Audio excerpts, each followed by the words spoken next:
The price of freedom is death. We're coming to get our check.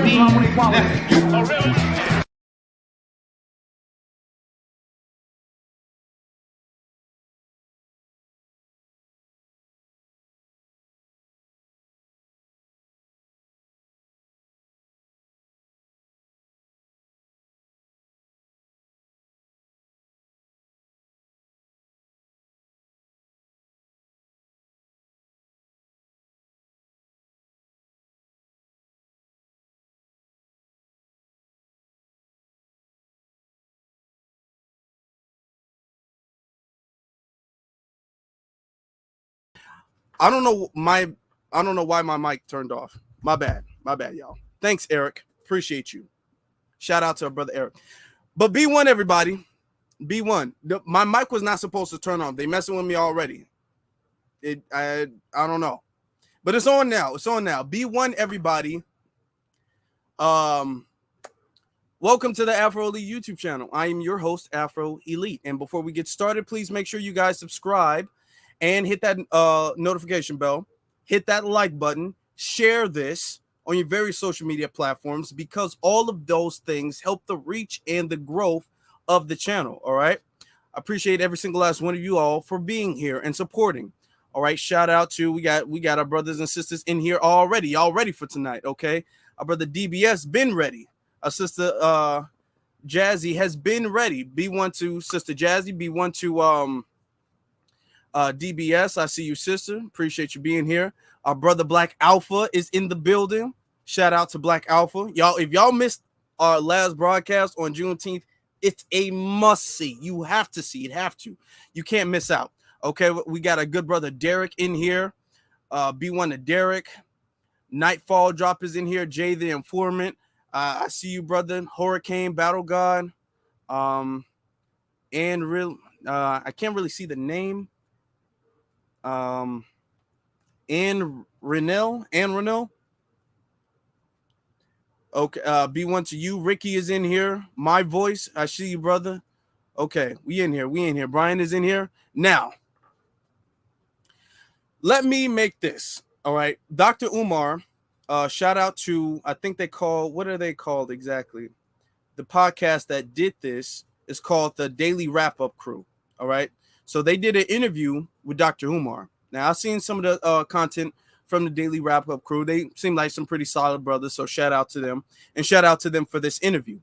Now, they did an interview, and a lot was talked about in this interview. But in this particular live, we're going to be talking about the reparations aspect of the Dr. Umar interview. He talked about a lot of different things, and we might touch on that on a different live or maybe a recorded video. But on this one, we're solely focused on what he had to say about reparations. Okay. Because I know he said a lot, and a lot has been trending. So I just want to clarify everything for that.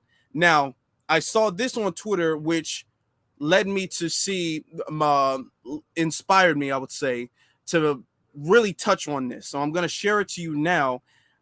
Is separate. I don't know why. Maybe they did it like differently. Okay. But I can't find this particular clip a part of the interview for whatever reason. I can't. So I'm going to share you the Twitter clip, and then I'm going to share you the actual clip on YouTube. But before I do that, let me get the copyright stuff out the way, because I'm not trying to get in trouble here. Get that out the way. Copyright disclaimer. Under Section 107 of the Copyright Act 1976, allowance is made for fair use for purposes such as criticism, comment, news reporting, teaching, scholarship, and research. Fair use is a use permitted by copyright statute that might otherwise be infringing. Nonprofit, educational, or personal use tips the balance in favor of fair use. All right, here we go. Now I zoomed in so y'all can see it, but this was, I guess somebody made a TikTok about it, so here we go. Black America's in a crisis. Go down your YouTube. Does it look like Black America's in a crisis? Right. Go through your Twitter. True. Go in. If you did not know how racist America was and you went to black Twitter, black Instagram, black TikTok, black Nothing YouTube, important there. could you tell? No. Don't it look like we live in the best times of our lives? Absolutely. Because black people are like overgrown children. Slavery arrested our psychopolitical development. Slavery arrested our psychopolitical development. The slave system turned us into eternal children in this country. Now, I didn't necessarily even want to stop it this early, but I'm gonna stop right here and I'm gonna ask, first off, what do you to say when you go to black Instagram, when you go to black TikTok and black Twitter, you see black people, I guess, pretty much enjoying themselves, right? What do you really expect to see? Because there are now, what I don't like about this is the fact that, and I'm gonna actually do like this. What I don't like about this is the fact that I feel as if he's dismissing all of the Twitter pages, all of the Twitter spaces, all of the Instagram pages, all of the TikTok pages that talk about serious issues. Every Instagram, Twitter, Facebook, all of that stuff isn't fun and games. You have a lot of that. Yes, you do. And that's correct.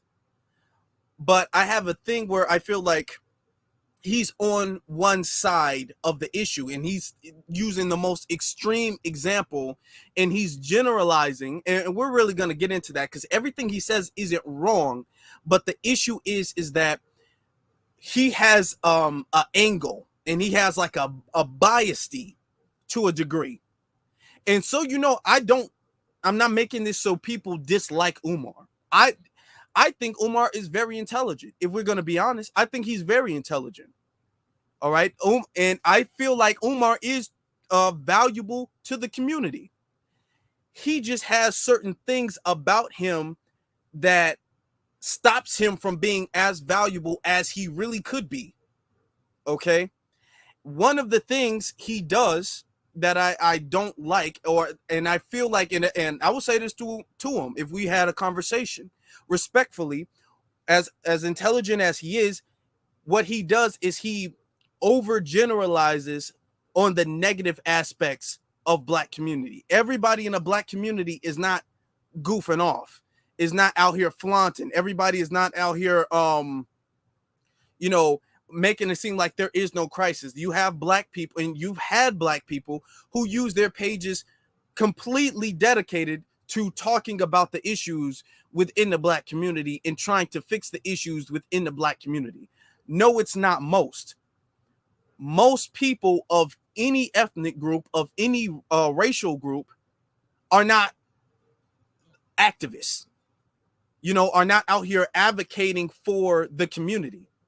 Is always in every single ethnic group, okay, not just Black America, but in every single ethnic group, you're always going to have the minority is going to be the activist. Majority of the people are not going to be the activists. So this comes from about Tariq Nasheed. Now, and I'm saying this because people know I rock with Tariq real heavy. So I don't want people to be like, oh, you only saying that about Umar because you on Tariq's side.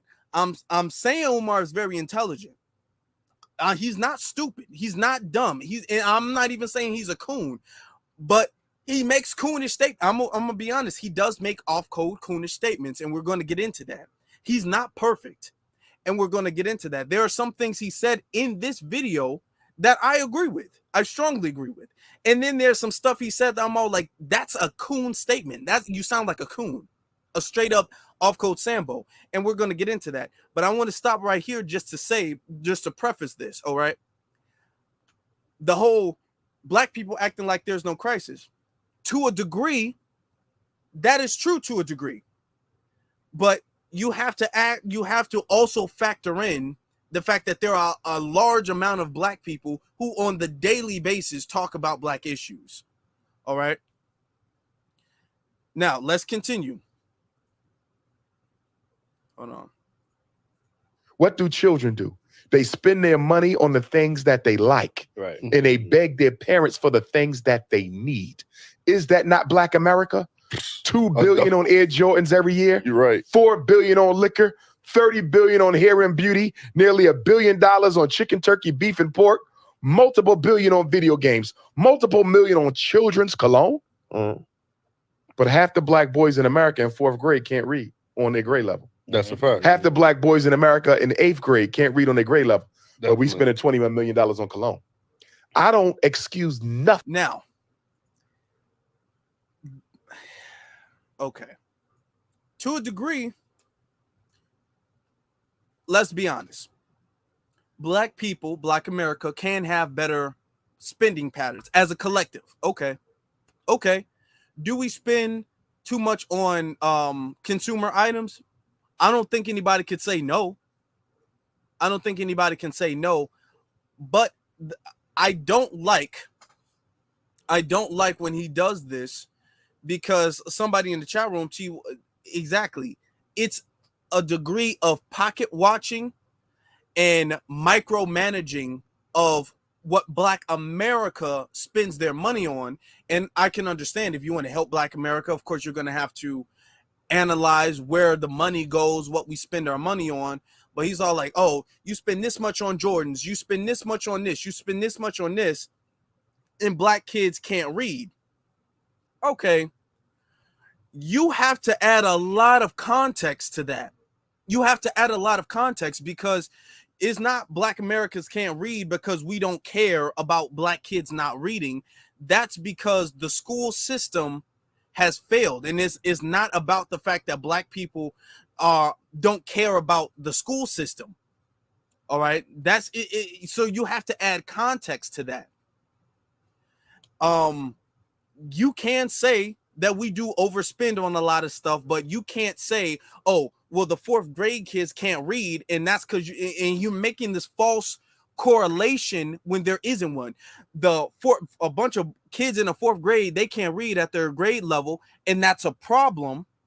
But you can't say that's because y'all buying Jordans. That has nothing to do with the other thing. You know, and what Umar does so bad is Umar likes to have this finger wagging thing when it comes to Black America. Only when it comes to Black America. Especially Black American men. He does this thing where he likes to finger wag. He likes to kind of coach and tell us about ourselves for the most part. We're not doing this. We're not doing this. Why aren't we doing this? Why aren't we doing this? And to a degree, that is necessary. Because we can't have somebody saying, not telling us what we need to be doing. To a degree, that is necessary. But when you do it and you're not factoring all of the other elements that make the problem, then it becomes unfair. And then you can't bring forth a solution out of that. All right. Now, somebody's, is he a Black immigrant? I personally have not seen any verifiable proof that he is a Black immigrant, or he's totally a Black immigrant. He might be like halfway, like half FBA, half non-FBA, but I don't know that for a fact. So that's why I haven't said that. I made another video about Umar before, and I'm like, I don't know, but it is alleged that he is not FBA or not fully FBA. All right, but let's continue. Nothing another race does to my people. Because as a human being, you should be able to practice decency, whether you're dealing with a billionaire or somebody who's dead, broken, homeless on the street. You understand me? Definitely. But we have to look in the mirror too, and look at how we make it easy for people to disrespect us. Because how does a people in your condition have the time to engage in this type of tomfoolery over here? Yeah. If I'm Chinese looking at Black America, how do I make sense out of this? Right. Y'all can't care about yourselves, because as much as you talk about reparations and as much as you talk about the next presidential election, look at the money you waste.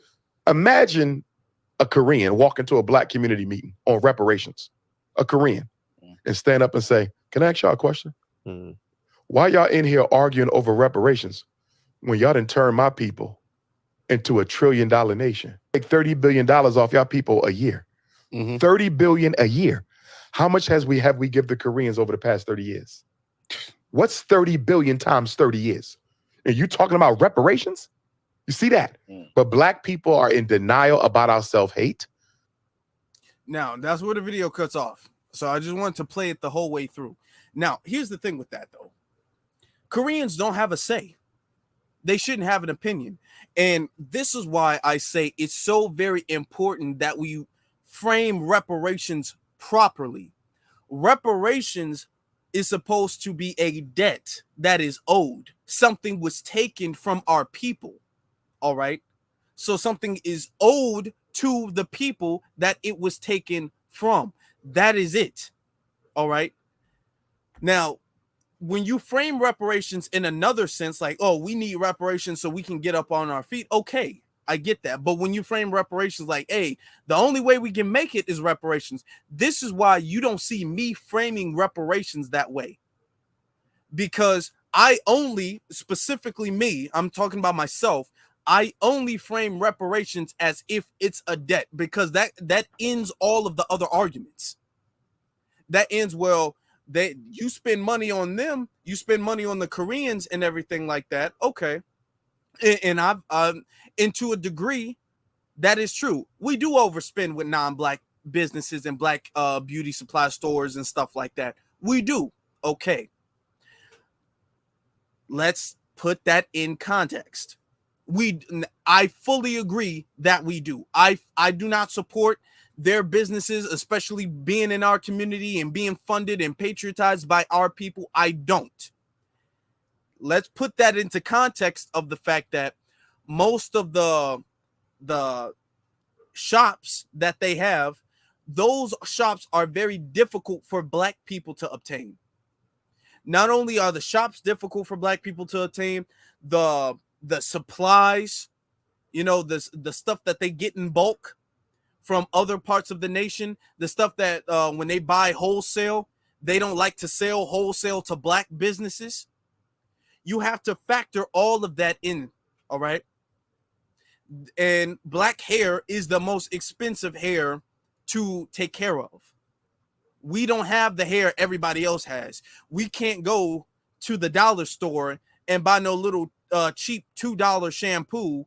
It's shampoo and conditioner. We can't buy no cheap $2 shampoo and conditioner. So we have to factor that in. That does not excuse the fact that we still should be exclusively shopping at black-owned businesses especially for the hair stuff. That does not excuse that. But a Korean can't say, oh, y'all give that money to me, so what are you arguing about reparations for? They don't have that place to say that, because reparations is a debt. It don't matter what we spend the money on. The money is still owed to us. And Dr. Umar is really anti-reparations, or whatever the case is. And a lot of people suspect because he might not be qualified to even get reparations. So that's why he doesn't push for reparations. But we're about to get into the actual YouTube thing. We're let me close that down. Get into the actual YouTube aspect of this. Now, I already played the copyright thing, so I don't have to do that again. But here we go. Because there was a poll recently where they asked, non-black, Americans or just non-black people if black people deserve reparations, and overwhelmingly they said no. So why do you think that non-black people said these are non-black people? Non-black people. Why do you think they don't think that black Americans deserve reparations? And how would you go about giving reparations to black Americans? Good question. First of all, why does the opinion of an Asian matter at all? You are not an enslaver. You are not an enslaved. You understand me? Why? What does now, I'm going to say this. I 100% agree with that. Nobody else who's not qualified to get reparations should really be speaking on reparations, especially in a sense where they don't support it. They don't have a place to speak against reparations. Now, the issue with him saying this is, now I'm not sure exactly when in the video he made that, because it's not in this part, but the issue with him saying this is because he was all like, if I was Korean, I would say y'all wouldn't get reparations. And then he's going to say right here, why do they have an opinion to say reparations? Umar, you literally just said that you're contradicting yourself in the same interview. Even though I agree with you right here, your previous statement was saying, look at how they look at us. And now you're trying to say it doesn't matter how they look at us. So he's contradicting himself. Let me get to the super chats because I passed a couple of them. Shout out to our brother Eric Johnson for the $2 super chat. I see you, brother. I appreciate you, brother. And then shout out to Daro for the $10 super chat. I appreciate you, brother. Much respect. Umar is bitter because the school isn't successful. And you make a really good point with that. Why he would be so upset, because it seems as if he has almost an axe to grind against Black America. But we're going to talk about that. Opinion of someone who had nothing to do with my tragedy. Why does their opinion even matter? I'll tell you why it matters. America wants to create this illusion of a multicultural society where race don't matter. And America knows, because everybody wants to be here so badly, they don't have a problem shitting on Black people to improve their relationship with the white power structure. So if you ask the Asian, do Black people deserve reparations? Of course not. You ask the Arab, do Black people deserve reparations? Of course not. You ask the European Jew, who got reparations? Do Black people deserve reparations? Of course not. But we should not be surprised. If I don't... Now, I'm gonna pause it real quick, and I'm gonna say I totally agree with this. This is why all these other ethnicities and all these other groups are against Black people. Not only because they're against them in their homeland, in their home country, all right, but because they know America is anti-Black. And the best way to assimilate to America is to go against Black people. So you know for a fact you're going to have an easier time in America if you're anti-Black. You know that. You know you can't come to America and ally with FBA.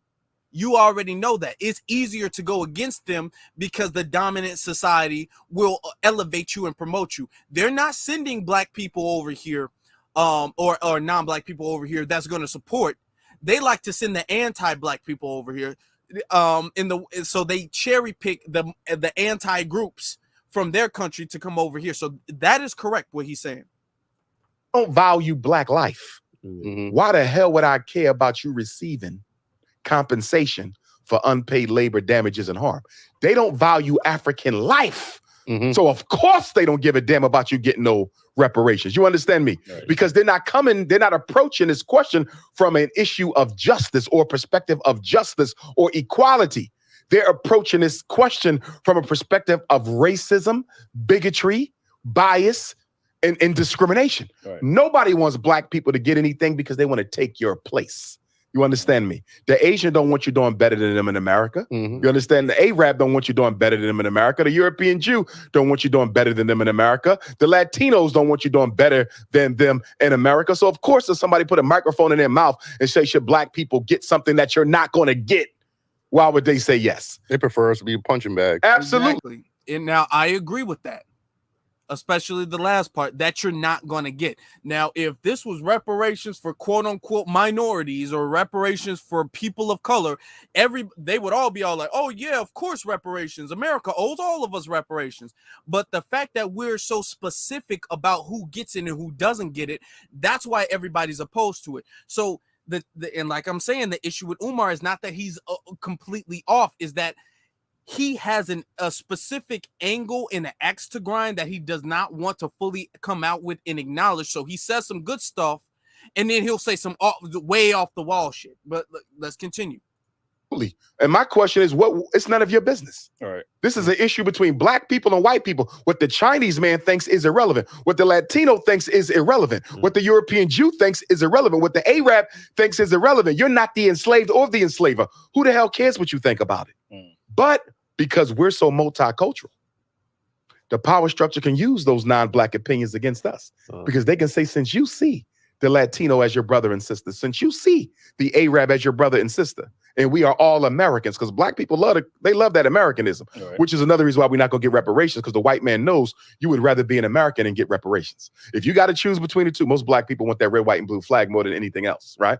And so as a result of that, the power structure can then say, since you consider yourself to be a part of the family of America, most of us don't think y'all should get reparations. Say, that part don't make sense.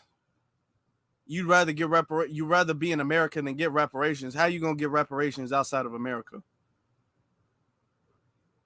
I'm just saying that don't really make sense. You can't get reparations outside of America. Like I don't know what he trying to talk about, but okay. So why don't we put it on the next federal election and see how many Americans think black people should get reparations? And then they could just block out the whole thing and say most Americans don't think this is a good thing for the country. You see? And you know how they were able to do that? Because we started identifying with this country more than ourselves. We should have never bought into this American citizenship garbage. We should have never allowed that. Just like we should have never bought into people of color. We should have never bought into minority. We should never bought into disadvantaged communities. All of these are labels umbrella terms, that clump you in with all non-white people that allows the government to take care of their needs and never take care of yours. Right. And nobody even see you not being taken care of because guess what? Your issues are being smothered by Arab issues, Latino issues, Chinese issues, homosexual issues. So nobody even realized black people still suffering because you allowed yourself to be defined in such a way that other groups were included with you. That's the worst thing you can do as a people with such a unique history as we have in this country. We have to stand up and stand out like a sore thumb. But because most black people have been brainwashed by church that being race first is a sin, right? And because most black people have a low racial self-esteem problem, the last thing they want to do is stick out. We are too neurotic about being black. We are too insecure about being black. We are too anxious about being black. We don't want to stick out. We want to blend in. And that's how that multicultural weapon was used. So what about us. Because now, you know, I agree to a degree. First off, that's why all that people of color stuff, that's why that gotta go. Minority stuff, that's why that gotta go. This intersectional stuff, that's why that gotta go. This is why I talk about being black first. All right. That's what needs to be talked about, being black first. So I agree with now when he's talking about we shouldn't have bought into American citizenship. We're American citizens though. Like what? Like that's the part he loses me on. Okay, shout out to our good brother Darrow for the another super chat, a $5 super chat says Umar is stuck on Pan-Africanism. He is, and this is why this stops his elevation and it stops his success because of that. We're gonna get into that a little bit further once we get more into the interview. Right now when we're having this conversations, there's a lot of words being interchanged. We got African Americans, we got blacks, you know. So some people would say that Black Americans have an identity crisis. We don't know if we want to identify as black. We don't know if we want to be African American. We got FBA, we got Moors, we got all these different terms to describe black indigenous slaves, or you get what I'm saying? So do you think that black people in America have an identity crisis? I think most black people in the world have an identity crisis. You got to remember, when a white man went into the Caribbean, if you were a British subject, you may have called yourself British. If you went into French West Africa, there are Africans who might still consider themselves subjects of the French Empire. You understand me?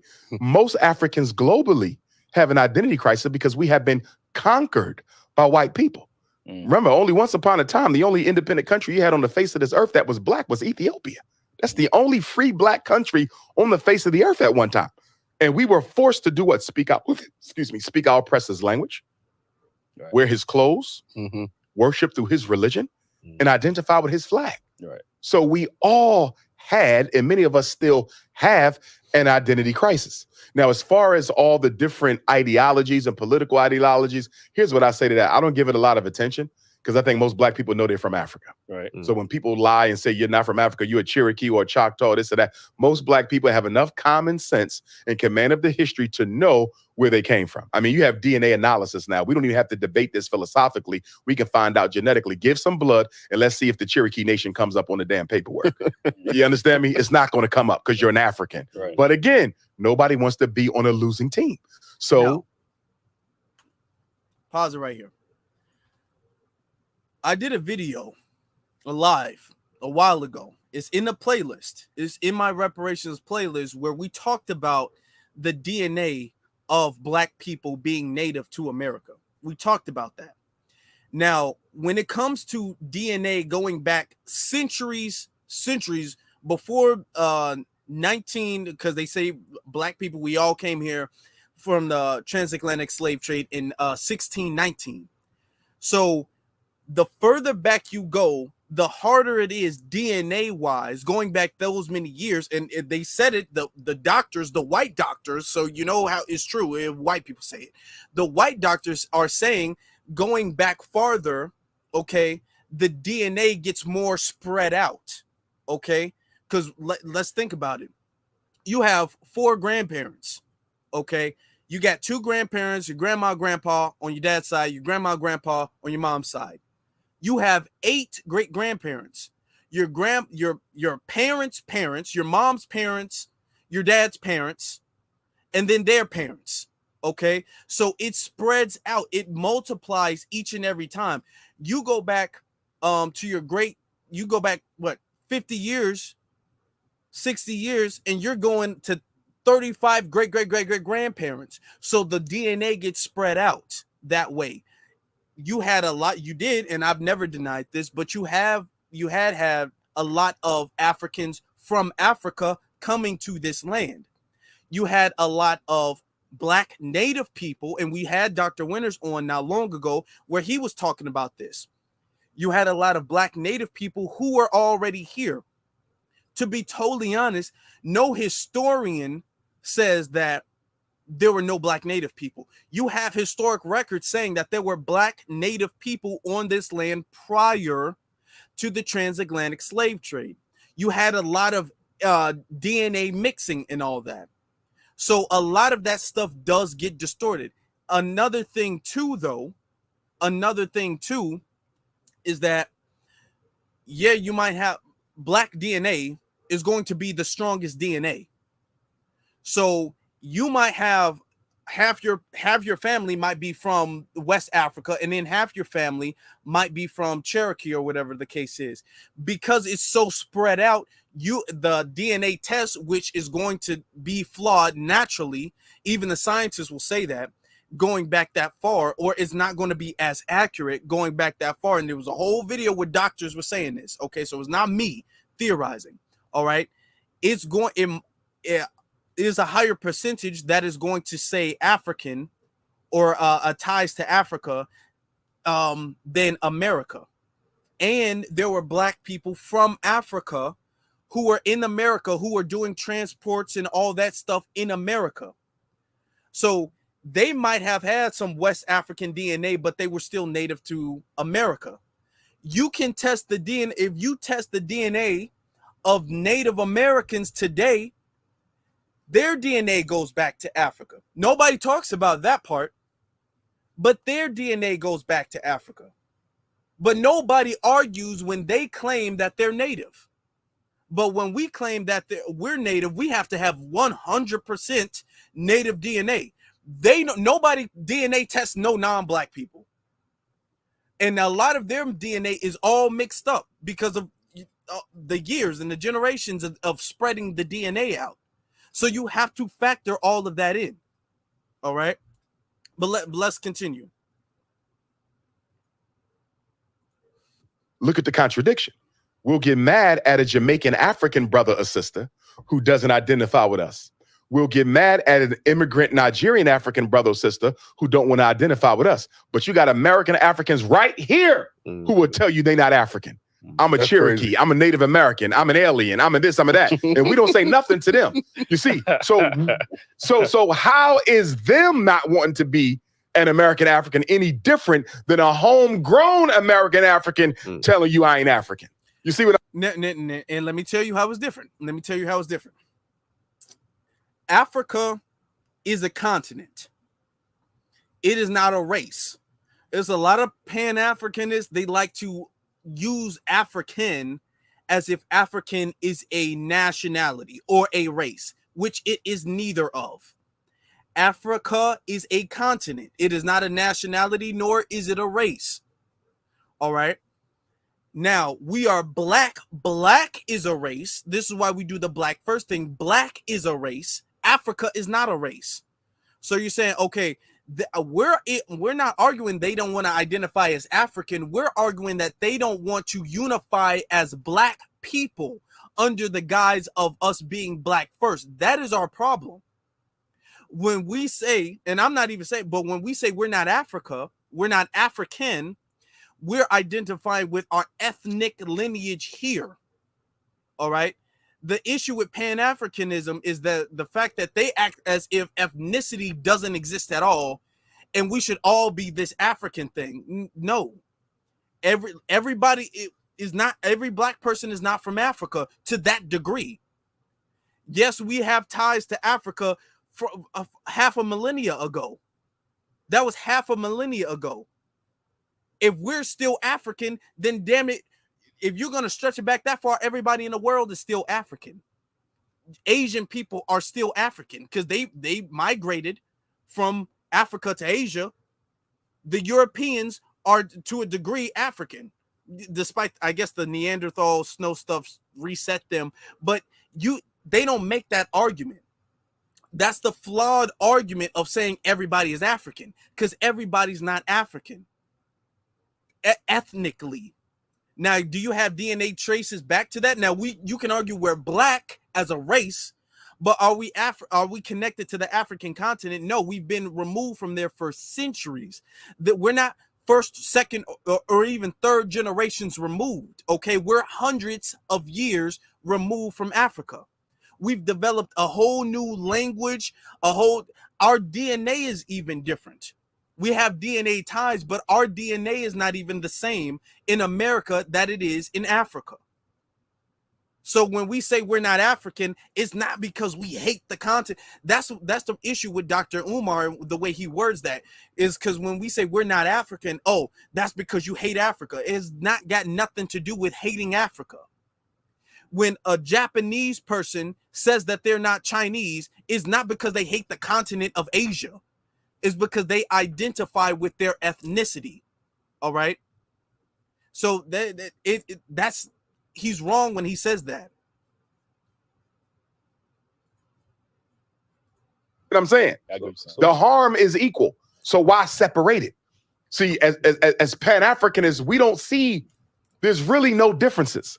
The same isms and schisms and self-hate that we have in America, they have it in Africa. They have it in the Caribbean. There's Jamaicans who tell you they're not from Africa. They got over in there, they have racism, obviously, but since the majority of the continent is black people, they have a whole thing called xenophobia now, like, where you discriminate from another African because they live in a different country. Like, you get what I'm saying? So they do, but a lot of the xenophobia, and it's not justifiable, but a lot of the xenophobia is economically related, because what happens is you live in South Africa. Right. He lives in Namibia, hypothetically. Right. It's the classes, you mean?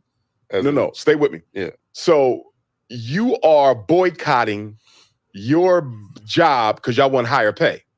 So they come to Namibia and tell you, get me 100 Namibians, come to South Africa. We need y'all to break this protest. You hungry. You got kids to feed. So guess what you do? You come across national lines and you break the South African protest. Now you just gave birth to that xenophobia. Why would you bring your black ass to my country and sabotage my fight for better pay? You see that? Okay. So a lot of the xenophobia in Africa is economically related. It's the white man, again, putting black people against black people. It's the same thing they do over here with us. It's no different. Right. Now, to a degree that is true. But before we go on, let me shout out our good brother Darrow for another $5 super chat. Let me see. He says, everyone is from Africa. They have not been we have not been in Africa for centuries. That is correct. Okay. This is our land. This land belongs to us more than it belongs to who else has the right to claim America than us? Everybody in the world can tie themselves to Africa. So what is this? People didn't just grow out the ground. I don't like that logic, but let me talk about, and thank you very much for your super chat. Let me talk about what Umar is talking about. Even though what he's saying is accurate about, to a degree, the xenophobia, to a degree about that, right? Because there's also xenophobia when it comes to cultural beliefs, religious beliefs, and all of that stuff as well, too. But yes, white supremacy does tie in and does propagate a lot of the xenophobia in the tribe. What he really means is tribalism. That's what the word he really should have used, is tribalism. okay? Because it's not really xenophobia if they all in the same country. Not real. That's tribalism, technically. That's probably the word he was thinking of, but he used xenophobia. Even though there is xenophobia, but he described tribalism. And then Dr. Umar talked about xenophobia. But the thing is that he, even though he says it's not correct, he's to a degree gave their tribalism and xenophobia a slight pass or an exception that he does not give us. When he says, hey, when we say our resources are finite, so we don't want people coming over here and taking our resources, then that's xenophobic if we say that. Now, if they say that, he says it's wrong, but they have a reason for saying that. But we don't get that grace that he gives other people. I can't get with that. Now, continuing. Which division you think is more important to fix first? The division here in the U.S. or the division in Africa? It's always global, because we do not live in a isolated box. And that's the problem when people say you got to take care of the African-American thing first. Yeah. That's ridiculous, because you may never take care of the African-American thing. So the whole African world goes to hell because we didn't fix this first. And you'll find that you can actually do a better job of fixing local issues when you tap into the global issues, because you're cutting yourself off from ideas. You're cutting yourself off from strategies. You're cutting yourself off for resources that can be put in play locally. And the thing that I always get with people, why can't you do two things at once? Can't you carry water over here and still carry a cake over here? When you drive in your car, ain't you staying with your arms and using the gas and the brake with your foot? Right. Why only when we deal with politics and Black solutions do people say you can only do one thing at a time? You can do both. Yeah. Every Pan-Africanist in history has done both. We focus on the global unity of the race while we attack our domestic problem. The most honorable Marcus Garvey from right here in New York City was more instrumental in a lot of the changes that came to Black people in New York City than local Black elected officials. And he was a Pan-Africanist. So people have this perception that Pan-Africanists only care about the global agenda. Yes, the global agenda is king. You damn right. But my local issues matter just as much. Because if I'm trying to organize people to join the global fight, what better way to do that than to show and prove where I am?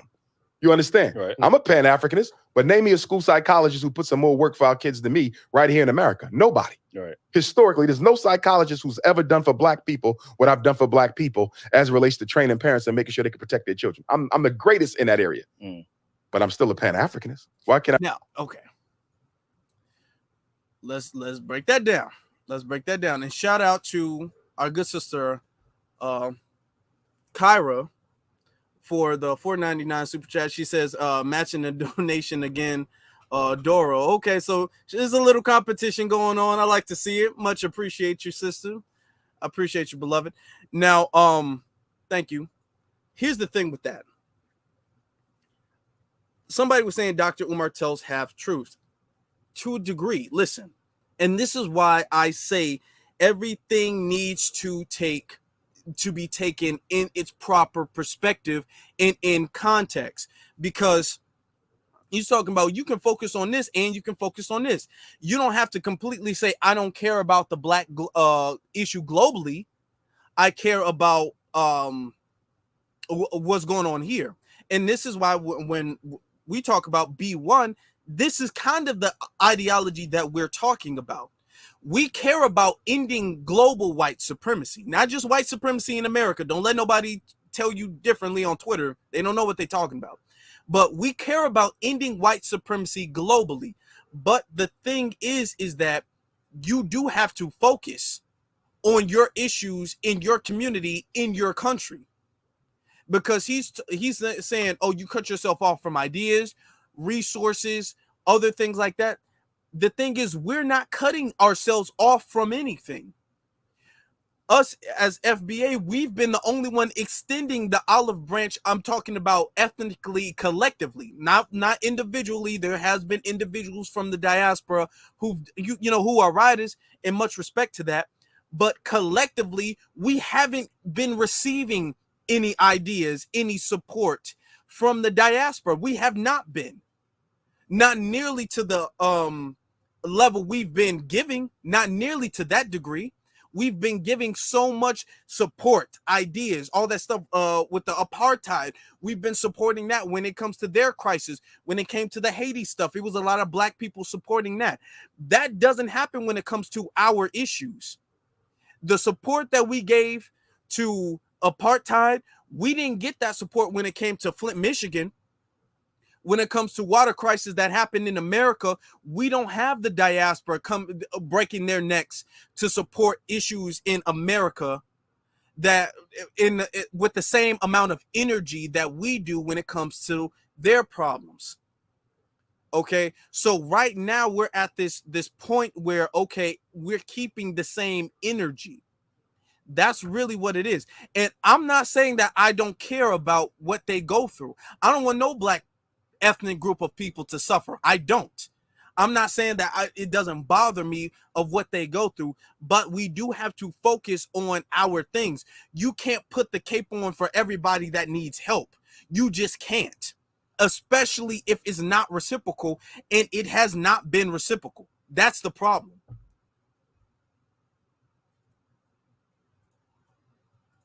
And I do two things at once. Right. I'm going to Johannesburg next month, Ethiopia next month, Guadeloupe, Jamaica. I could still be in the streets of Philadelphia protesting. I could still be in New York handling what I got to do. You follow what I'm saying? Somebody a sister from Africa, a sister from Africa was in Selma.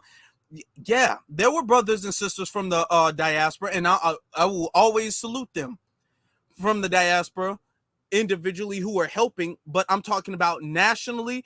You can't give me an example of the way Black America went to help not Ethiopia when the Italians were trying to invade Ethiopia, and Black America went out of their way illegally to help them, or to the degree of the apartheid, and Black America went out of our way to support them.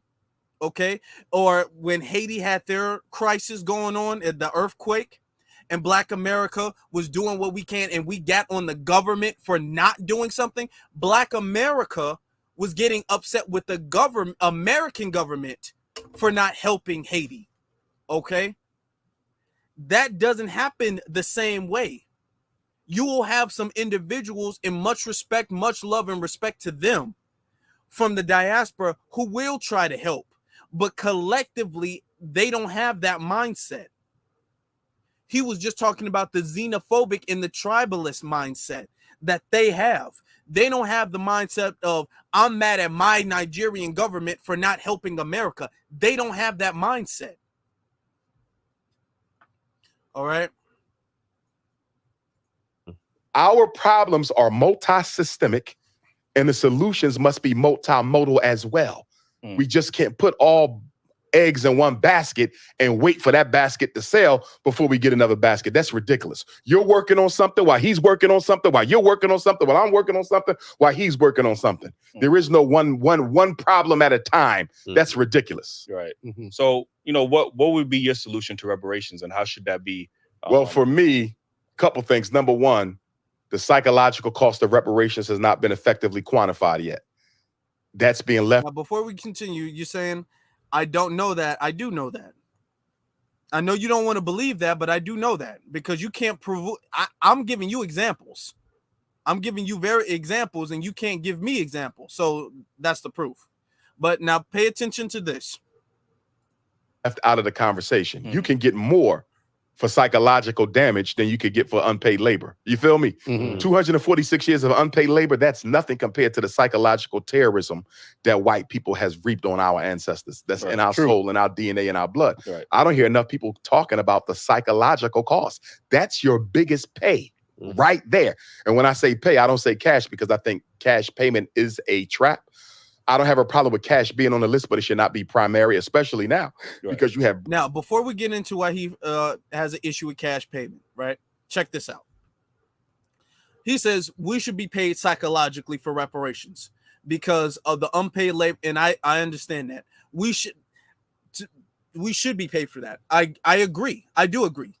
The issue with that is that how are you going to calculate numerically the amount of money we should be getting for how can you calculate trauma in a value and then say this is the dollar amount that we should pay you for the trauma?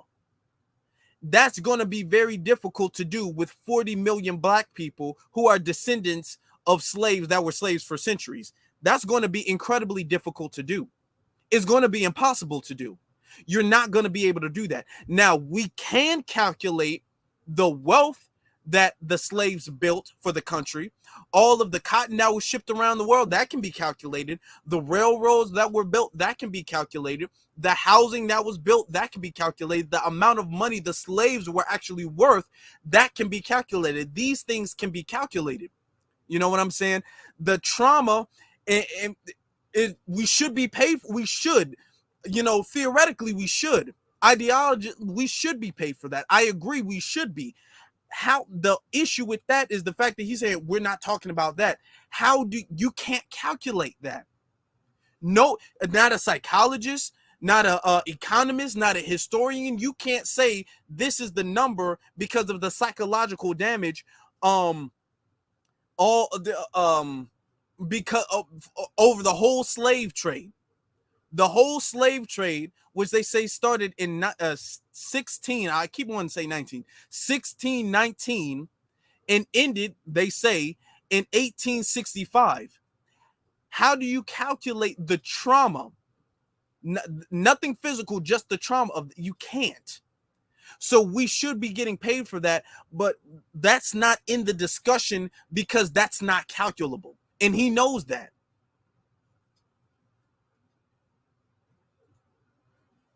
BRICS, excuse me.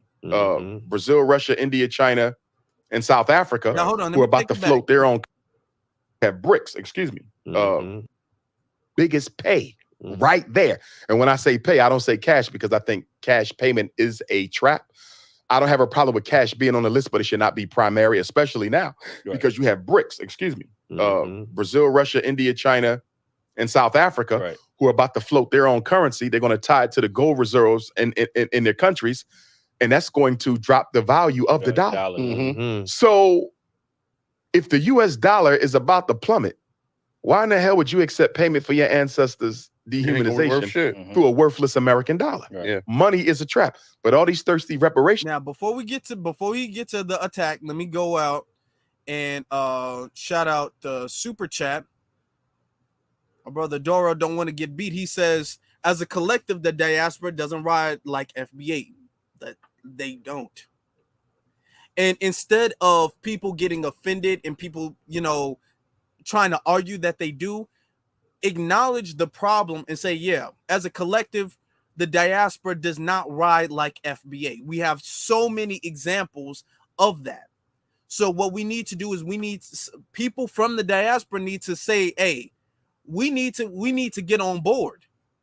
They've been on board, and I'm talking collectively. They've been on board as an ethnic group collectively more than we have. And all of us are the majority of our country. So there's no excuse that we're not on board like they're on board.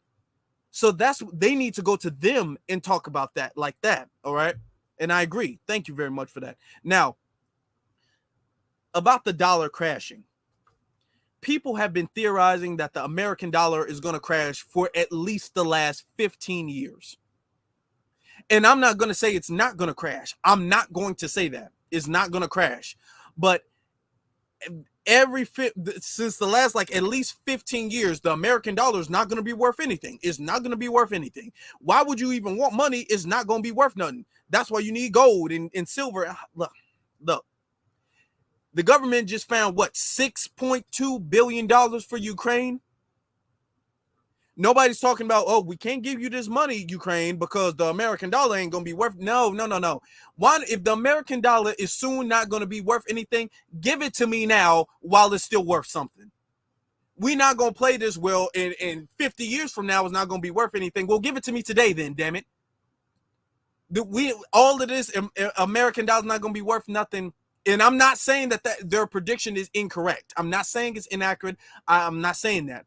But if it's not going to be, I want it right now, because y'all don't tell I just said it. Ukraine, y'all don't tell Ukraine that Well, yeah, we would help, but the American dollar ain't gonna be worth nothing. Y'all just give them money, a lot of money.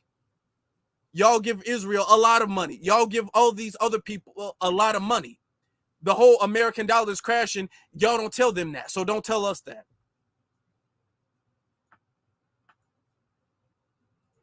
People, all they want is some money. I mean, let's just be honest. Half the people talking about reparations just want to check. Yeah. They have no vision for changing nothing for Black America. They have no history of grassroots struggle. They're YouTubian opportunists, most of them. They're not deep thinkers. I honestly don't think Black people would be financially responsible enough to, use that money. I think we just gonna get that money right back. It's gonna be cars and chains. We are, cars and chains, which is another issue that I have with our approach to reparations. When did we come together and choose? Now, here's the thing. That was a coon-ass statement. And if it was cars and chains, damn it, that's our choice. If we want to buy cars and chains, if we want to throw the money in the damn ocean like Kodak Black did, that's our choice to do that. That's our choice to do that. But we're really going to get into it in a minute.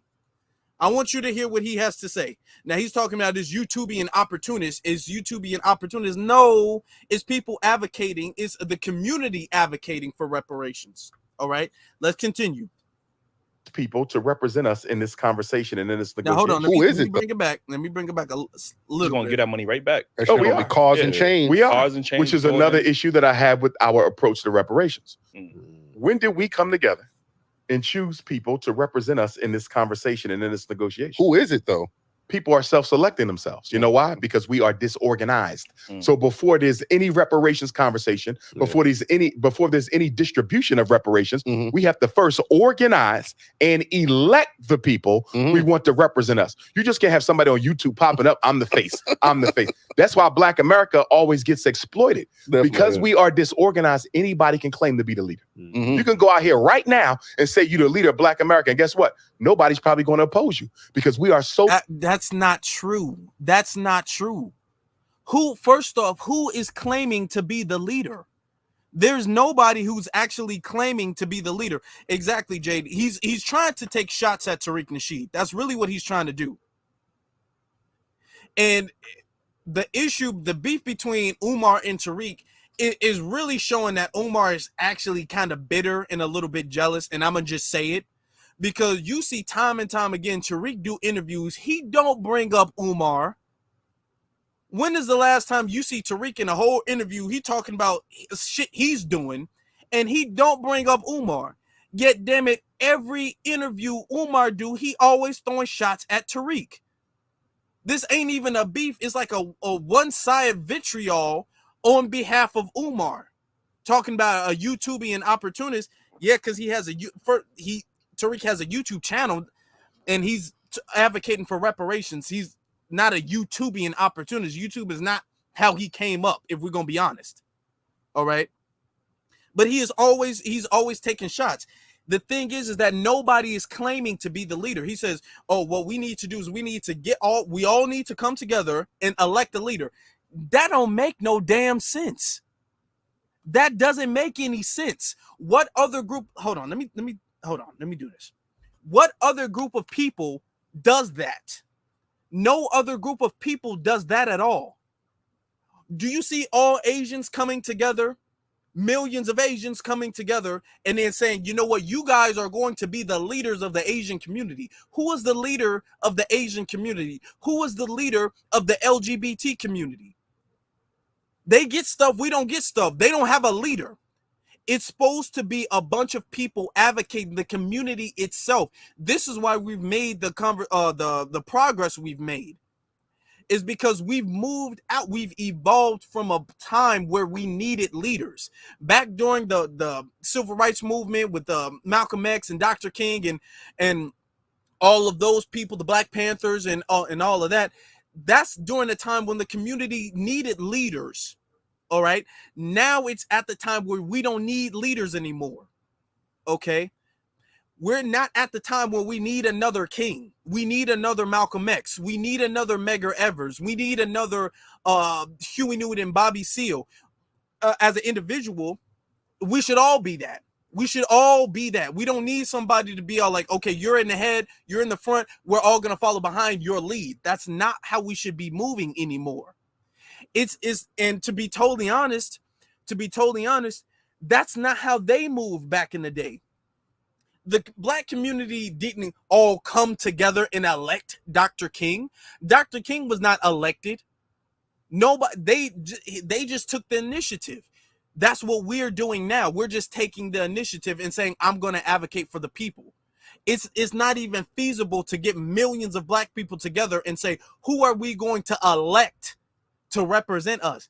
This is not this is not a damn political party. This is the community in and of itself. We should all do that.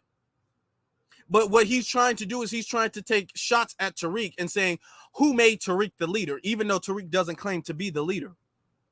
All right. Let me get to the super chats. Super chats real quick. First off, our good sister Kara says, cut the check. Exactly, cut the check. All that talk, no, cut the check. All right, now we got let me see what you say, brother. A brother Daro says, if they really thought we would give it back, they wouldn't be so much pushback. Exactly. Cut the check. Exactly. Shout out to Car for the $4.99 super chat. Shout out to you for the $5 super chat. Exactly. He was like, oh, we just gonna give it back. We just gonna give it back. Now watch this. Oh, we're gonna get into that in a little bit. He's about to talk about it just in a little bit. Y'all stay with me. All right. But exactly. Remember that point. Remember what our brother Daro says. Remember that point. Okay. And then she's shouting him out with another super chat. Okay, shout out to her for that super chat. All right. Now we got another one from Yo Double CM23. Shout out to you for your $10 super chat. I appreciate and respect your support. Much sincerely. Thank you very much. Now let's get into that, because Dr. Umar, then you think he's going off now? Check it out. I'm gonna take it back a couple seconds. Because we are disorganized, anybody can claim to be the leader. Mm-hmm. You can go out here right now and say you're the leader of Black America, and guess what? Nobody's probably going to oppose you, because we are so disorganized, and a disorganized people are ripe for opportunists. Opportunists love disorganization because it gives you the right to do anything and not be held accountable for it. So number one, we need to be organized. And until we get organized, there should be no conversation on reparation. Because I'm gonna tell you what the white man gonna do. We already know what he's gonna do.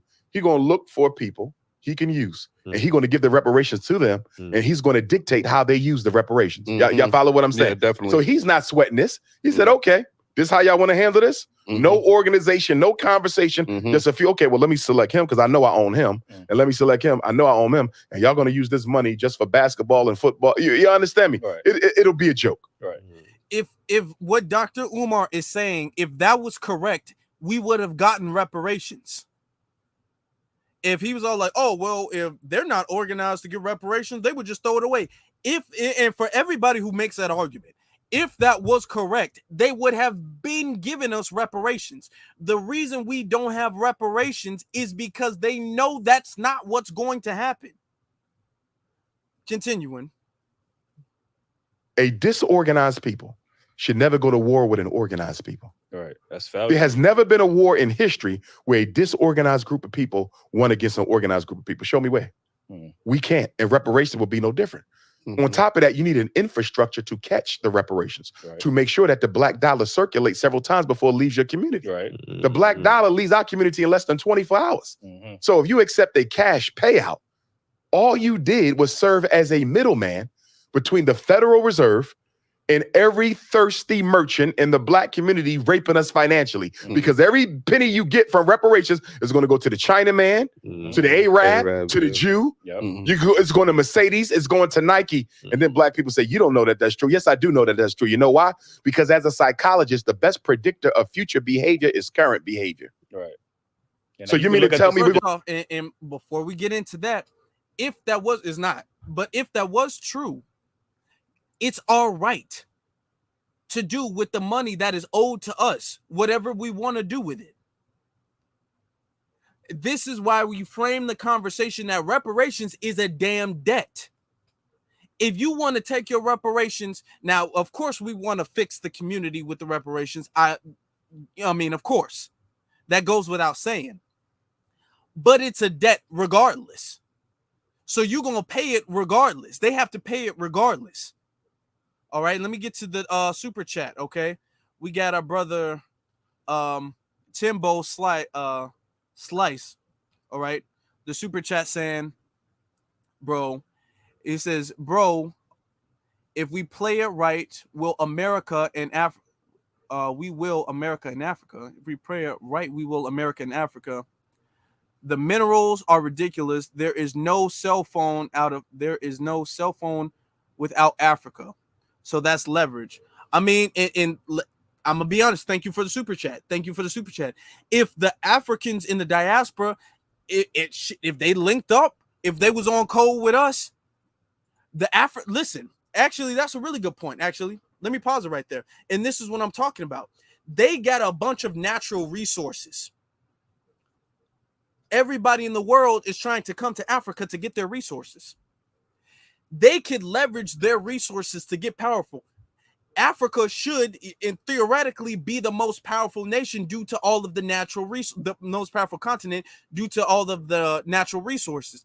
But it's the fact that if they're not going to link up and get to the point where they can use that as leverage, then they can't help. You can't. The fact that another country can put a sanction on your country when they need your resources is ridiculous. You're right. There would be no cell phones. They need to go to Africa to get the resources, and they're going to Africa to get their stuff and telling Africa what they can and can't do. That is insane. They need to, in the diaspora, in the continent, they need to get on board and say, hey, if we got the resources and y'all need us, we should be telling y'all what to do. It shouldn't be y'all coming over here bullying us for our resources and then making rules for us, putting sanctions on us, telling us we need to put this in our schools and telling us we need to do this. That when they get that part together, then they can be of asset to us in the continent, in America. But they need to get that straight. Let's continue though. We're going to radically change our spending habits with the reparations money. Yeah, it's not going to happen. When you've never been responsible with your own damn money. What happened to all the stimulus checks Black America got? What we do with that for the people? What about our tax returns? What do we do with that for the people? What have we done since Dr. King's murder 55 years ago, financially and collectively, to transform our reality? Nothing at all. And that's why I've said I do not believe that the current generation of African people should be responsible for the dissemination or discussion over reparations, because we haven't done anything worthwhile that will entitle us to that type of responsibility. Okay, pause it right there. Right? Okay. Yeah, he was done with that, right? Here's the thing. What do we do with the stimulus checks? What do we do when we get money? No, it don't matter. My first response to anybody who says anything like that, it don't matter what we did with it. Reparations is still a debt. If you go to work, you get paid every week or every 2 weeks. It's payday, and you check your bank account, or you go to work to get your check, and it's not there.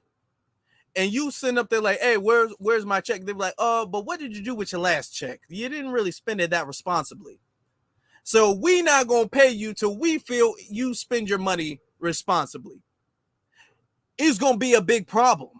That's going to be a big problem. You don't tell me you're not going to pay me my debt, what you owe me, what you took from me, because you have determined that I'm not responsible for it.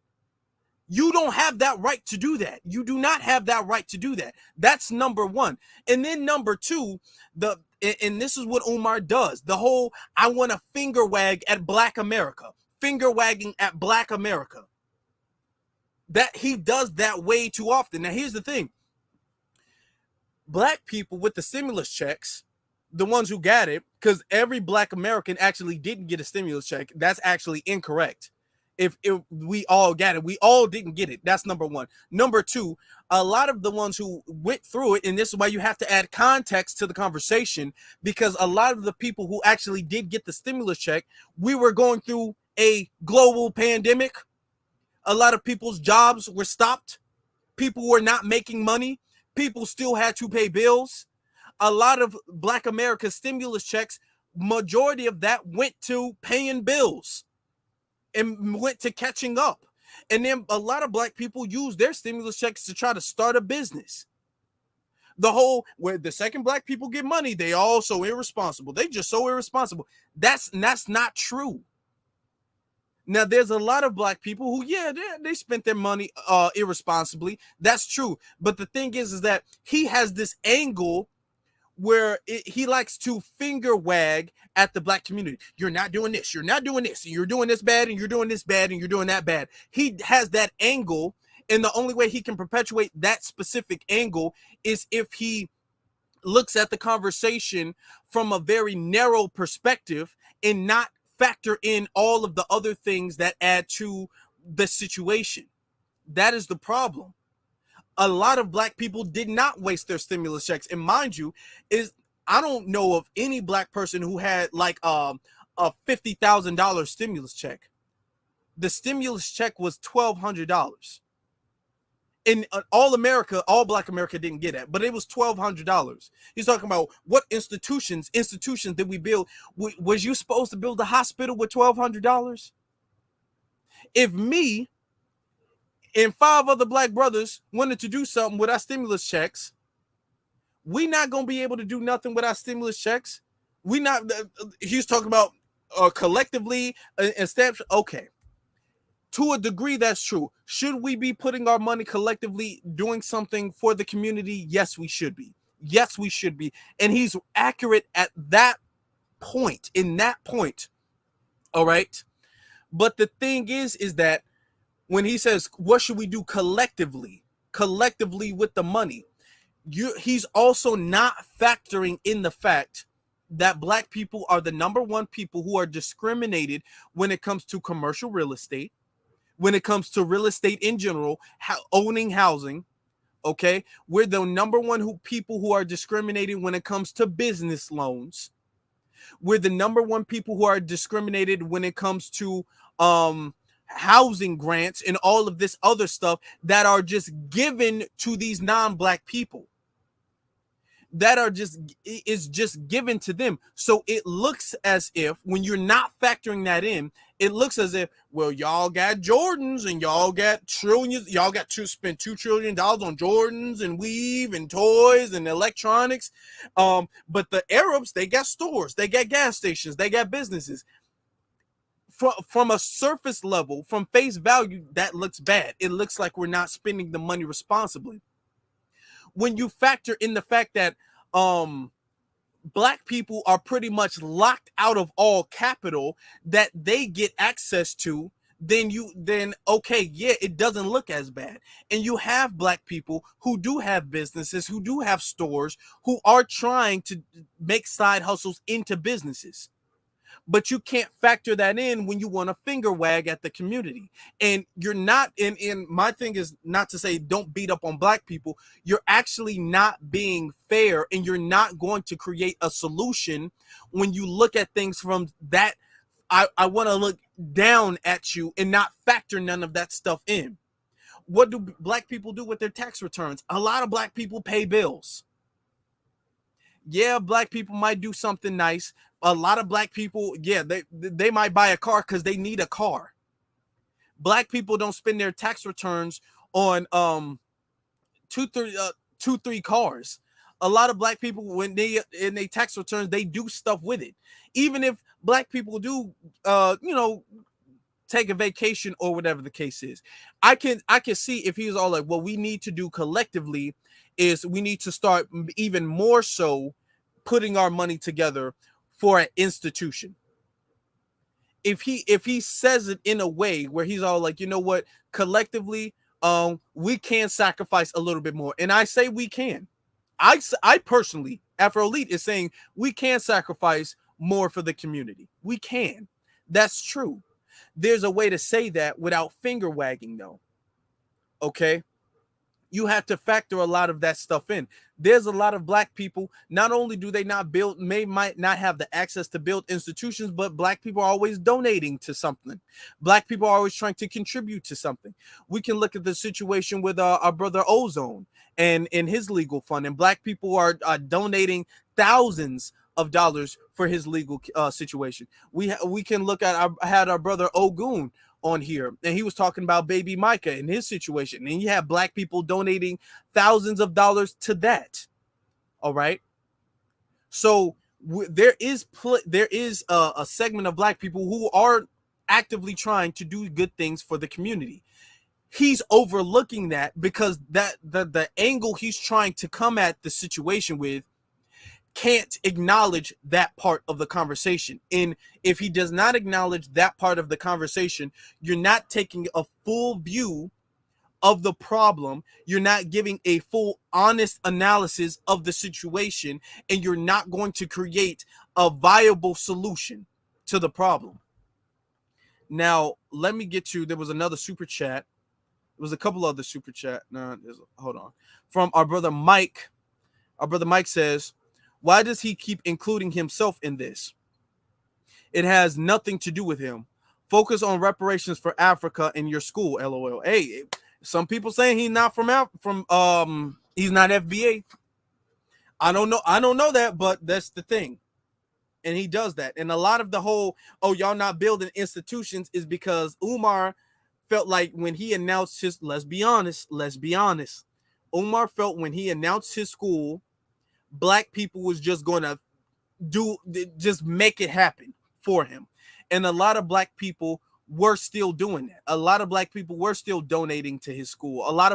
This was over I think the school was like, he was talking about that for a good almost decade. He's been talking about that school for a long time. Or if it's not a decade, it's going on a decade.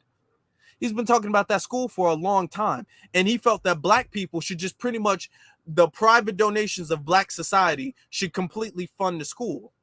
So it seems like it's a lot of built up resentment and bitterness to black America for that. And a lot of that, he talks down on black America. Y'all not doing this. Y'all not doing this. Y'all not building these institutions. Y'all not building these institutions. Okay. What finance, when you calculate what finance do black people have collectively to build an institution? Where should the institution be built? Like, you have to factor all of these things in. Building the school, as you should know, is not nearly as easy as us taking our damn tax returns and putting them together. But let's continue. All right. So we should get our land back. All the land that was confiscated from African people between the end of slavery and the end of Reconstruction. You're talking about tens of thousands of acres. All the land got to come back. All of the inventions that black people. Now, here's the thing. I actually agree. I actually really, really do agree. The land needs to come back. But the problem with that, brothers and sisters, is that the land without any other resources to capitalize on the land is just land. It's just land. We had the situation recently with Bruce's Beach. If I gave you 100 acres of free land, just 100 acres of vacant land, what are you going to do with 100 acres if you don't have the money to turn that into something, to capitalize off of that, to build some type of building or use that land for something, for farming or something like that, which takes money to start making? What are you going to do with that except sell it back, which is what they had to do with the Bruce's Beach situation. This is why you can't say, oh, we all have to have land. Land comes first. Land without money isn't going to do anything, because land without money, you would have to sell it back because you can't do anything with it. You're going to have to pay for the property taxes. And even if you say we're going to get the land without property taxes, what are you going to do with the land? Even if you say we're going to have the land and we're going to live on the land. Okay, cool. You're not going to make any money off. How are you going to turn that land into money without having money to make that land into something besides grass and dirt. This is the part where they're not making sense. Now then he gets on to the music. Now let's listen to this. People invented everything from the gas mask to the stoplight, refrigerated truck, the golf tee, the ironing board, all of that reverts back to us a patent. And whenever you use it, we got to license it to you. We get paid for it. Black music, all black music, only black people. One of the biggest reparations settlements we can have. Only black people can own, sell, publish, promote, or perform black music. That's big, right? That's Black music is one of America's top exports. Right. This country makes more money off selling black talent than almost anything else she sells. If we owned Michael Jackson's catalog, Sam Cooke's catalog, the Beatles catalog, think about that. Prince catalog. Prince catalog, all of them. We have enough money to build a Black Wall Street in every city. We got to get the music. Any reparations package that does not give us exclusive control of our music, as far as I'm concerned, is a loss. Because black music is too powerful, too globally influential, and brings in too much revenue for us not to control the music. Would you? Now, I agree with that, and I support black people owning their masters. I fully support that. Black people owning their masters. The thing is that we're getting money from the United States government. The federal government does not own black people's music. Now, he's talking about making these record labels. He's talking about making these record labels give the money, give the ownership of black music to the federal government so they can give it back to the black community. In theory, that is wonderful. Practically, that is going to be very hard to do. Practically, that's going to take a lot of legislation. That's going to be very hard. I'm not going to even say it's going to be impossible. I'm not going to say it's going to be impossible or it's a bad idea. But the thing is that when we ask the United States government for something, this is why it's good to have ideas that are practical. And even if you want to get the foundation set up now and then come back later and say, hey, and we want our music too. That's one thing. Dr. Claude Anderson talks about, okay, we have to pick one thing collectively. If we read his book, Powernomics, he says, when you go to the government, when you go to politicians, you pick one thing collectively, right?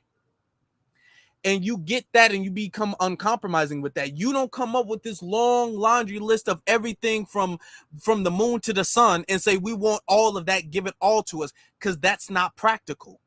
For him to say, we want all of the black music back. Okay. The black music, is that just going to go to the black community? The ownership of black, he said, give the ownership of black music back to the black community. Practically, the ownership of the music will go to the family. Michael Jackson's catalog is going to go to Michael Jackson's family. It's not going to go to the whole black community. Prince's catalog is going to go to Prince's family. And if he doesn't leave the catalog to the family, it's going to be hard to say, okay, well, now the community owns the catalog. Okay, like in theory, that sounds wonderful. When you really think about how logistically that will work, how is that going to work? Let's say an artist like Prince, for example, doesn't have any family and he doesn't have anybody to pass his catalog down to. He's not married, don't got no family, for example. And how do you pass the catalog? How do you disperse the catalog among 40 million black people? And if you say, okay, all right, we're going to give it to a black record label. Okay, well, which black record label gets the catalog? Okay, and see, this is the conversations. These are the questions that you're going to have when you ask for these type of things. So if you want to add that to the plan, okay, cool. That's cool. I like that idea. But you can't say, oh, the plan isn't nothing without this. Man, your plan don't make too much sense. And see, this is the thing when it comes to Pan-Africans. A lot of them are like not in touch with reality. This is why you pick something, pick a damn target you can hit. Pick something within the realm of possibility. Don't undercut yourself, but pick something within the realm of possibility. Okay? Don't sit up there. Now, the inventions, that's even hard to do. Because you would have to give that back to the family. You have to pick something within the realm of possibility. Like, for instance, listen. How would you take the person who invented the doorknob? It was the black person who invented the doorknob, or a stop sign. I mean, the stoplight, the traffic light. You're gonna patent the traffic light, and you're gonna give the money based off of the traffic light to black society. Okay, how are you going to disperse that money? This is what I'm talking about. When you come up with all these ideas, in theory, you'll be like, yeah, we want this, and we want this, and we want this. In theory, how is that gonna work?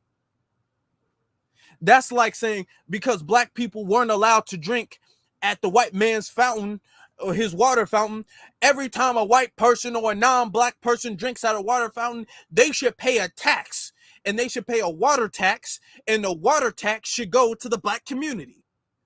Wow. I mean, that sounds great. It sounds wonderful in theory. How is that applicable? How are you going to make that work? You're going to put like a credit card reader next to the water fountain, and they got to put their ethnicity in and pay a little water tax for the water fountain to make water come out. In theory, that stuff sounds wonderful. Since black people weren't allowed to walk on the same sidewalk a white man was, white people got to pay to walk on the sidewalk. Oh, I mean, that sounds wonderful in theory. That sounds absolutely fantastic in theory. How is that applicable? How can you make that work? See, this is what happens when Pan-Africanists start, that's not going to work. We need more, and we need more, and we need more. Like, okay, let's be realistic. Because y'all getting in a conversation and everything like that. Black people need their own island. Every black person needs their own island with a volcano if they want a volcano. Like, you're not making sense. And you making it look like we're plebiscite babbling. And shout out to our brother Daro for another $5 super chat. He says Umar is practicing controlled opposition. He sounds like an op. And the thing is that I don't think Umar is actually being a coon, but Umar is so bitter to the people like Tariq. Let's be honest. He's so bitter to that. He wants to denounce all of the ideas that come from the FBA side. He wants to denounce all of those ideas so badly, his ideas don't make sense.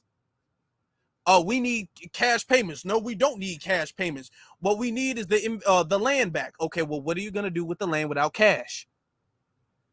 His feelings and emotions are so caught up with stuff that's happened to him in the past that he wants to go against the grain of everything that we're doing. And that's why his stuff is not being successful. That's why his school is not popping like he thought it would be popping, if we're going to be honest. And this is no diss, because I wanted to see I want to see the school that he has envisioned come to fruition. I want to see stuff like that happen. But when he lets his emotion and his disdain that he displayed in this interview, when he lets that become in front of his logical thinking, and he goes against the grain of things that are logical just because somebody he don't like said it, he sounds like he doesn't make sense. This is why people don't take him that serious. This is why, to a degree, and it's unfortunate because he is very intelligent, but to a degree, he has made a meme of himself. Let's continue. Well, are you referring to like the past music or current? Past and present. Past and present. Yeah. In other words, Sony Records, Warner Brothers, Universal, you've made billions of dollars off those catalogs. Pass them on over now. Do you feel me? Yeah. They've made more than enough money off of our deceased artists. Right. You understand me? More than their families made. It's time to revert them on back. What you think? And we can't let nobody trivialize that, because this is how you going to just take it back. The same way white people went into Palestine and took land from the Palestinians and gave the Israelis, the European Jews, a country of their own. But that go back to the war thing. Like they shed blood for that. They went over there with organized. You know what I mean, and was able to assert. But that was an act of the global white power structure. The European Right. Jews themselves didn't go over there and wage war. Okay. The U.S. and Britain, they did that, and the reason they did that is they wanted to have a satellite country amongst the Middle Eastern nations that they could use as a spy in a military base in case they need to go to war with Iran or Iraq. In other words, it benefited America and the UK to have Israel right here amongst the Arabs. So if we need to go to war, we can launch from right here. They was looking out for Now, themselves. I agree with that when it comes to the Israel stuff. And this is my thing. Like, he say stuff, I'm like, yep, I agree. And then he say stuff, I'm like, dude, why are you saying that?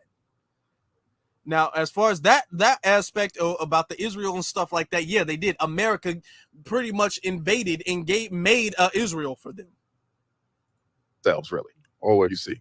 But also, in addition to that, America's natural resources. America has like 10 major natural resources. We should get a 25% cut of the revenue of all those natural resources into perpetuity, permanently, forever. You follow? Tax exemption.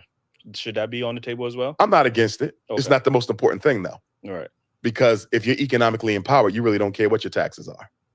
We have to think like Native wealthy Americans that don't. I'm going to be honest. What he says about the taxes, I agree with. What he's going to say now about the taxes, I do agree with. They get aren't they like exempt from taxes and stuff? Who like is? That? Native Americans. I'm not sure. They might be. I think that was part of the. I'm not against it. Right. But I don't, when you think of a reparations settlement, the whole purpose of the settlement is to empower your people. Right. Right? There's no billionaire in America who's fighting for a tax exemption because he's making enough money to pay them. Are y'all following me?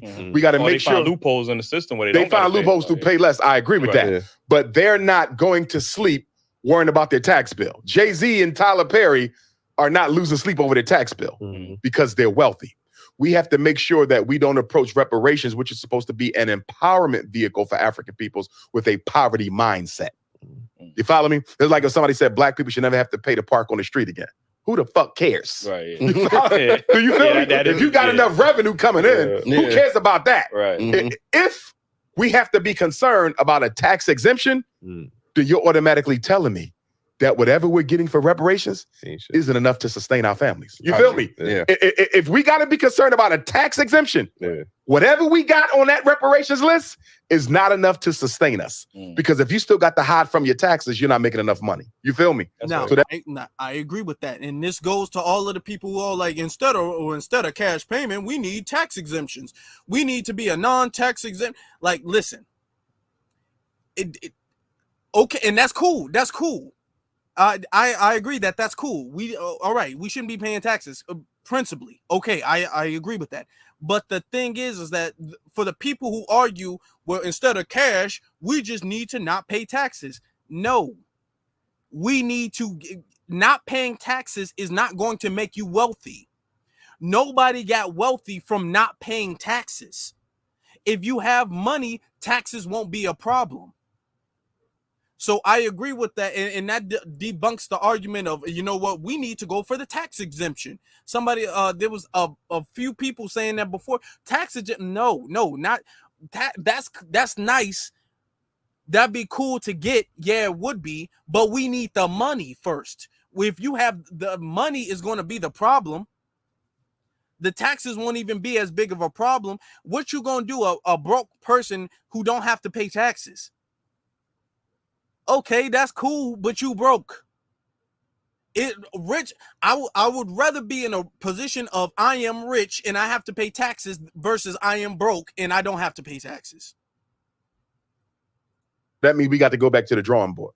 So with these big companies controlling like the politicians, how likely you think it is for us to get our music back from these big companies? Well, remember, your negotiations are with the government. So it's the government that got to go to the Jewish corporations that own our music and say, this goes to them now. We don't care if y'all like it or not.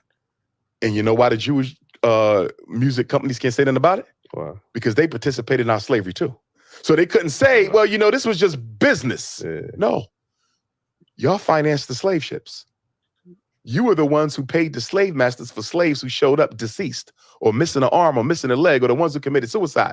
European Jewish companies were the biggest financiers and insurers of the slave voyages. They were also slave owners, okay? the I ain't going. Secretary of you War. bordering anti-Semitism. That's what they're going to say. No. Right This now, is truth. Anti-falsehood. Secretary of War for the Confederacy, I believe, was a European Jew. He owned over 100 slaves, I believe. So that's not enough bloodshed. You get what I'm saying? You know, the time. What he said about that community, the small hat community, what he said about that, very, very accurate. That is accurate. Of slavery, all the black people that died. That's not enough bloodshed for us to get reparations the right way. Of course it is, but here's the problem. Here is the problem. You were enslaved to give white people an eternal advantage. Now, before we do that, let me get to the super chat from our good beloved sister, Kara. She says, at Daro, she says, matching his donation again. Oh, I appreciate you. Also, tax exemption equal, not big enough because we don't pay the most of the taxes as a collective. Afro was thank you. And I'm not saying that tax exemption we should take off the list. That's cool. That I would support that if that was on the list.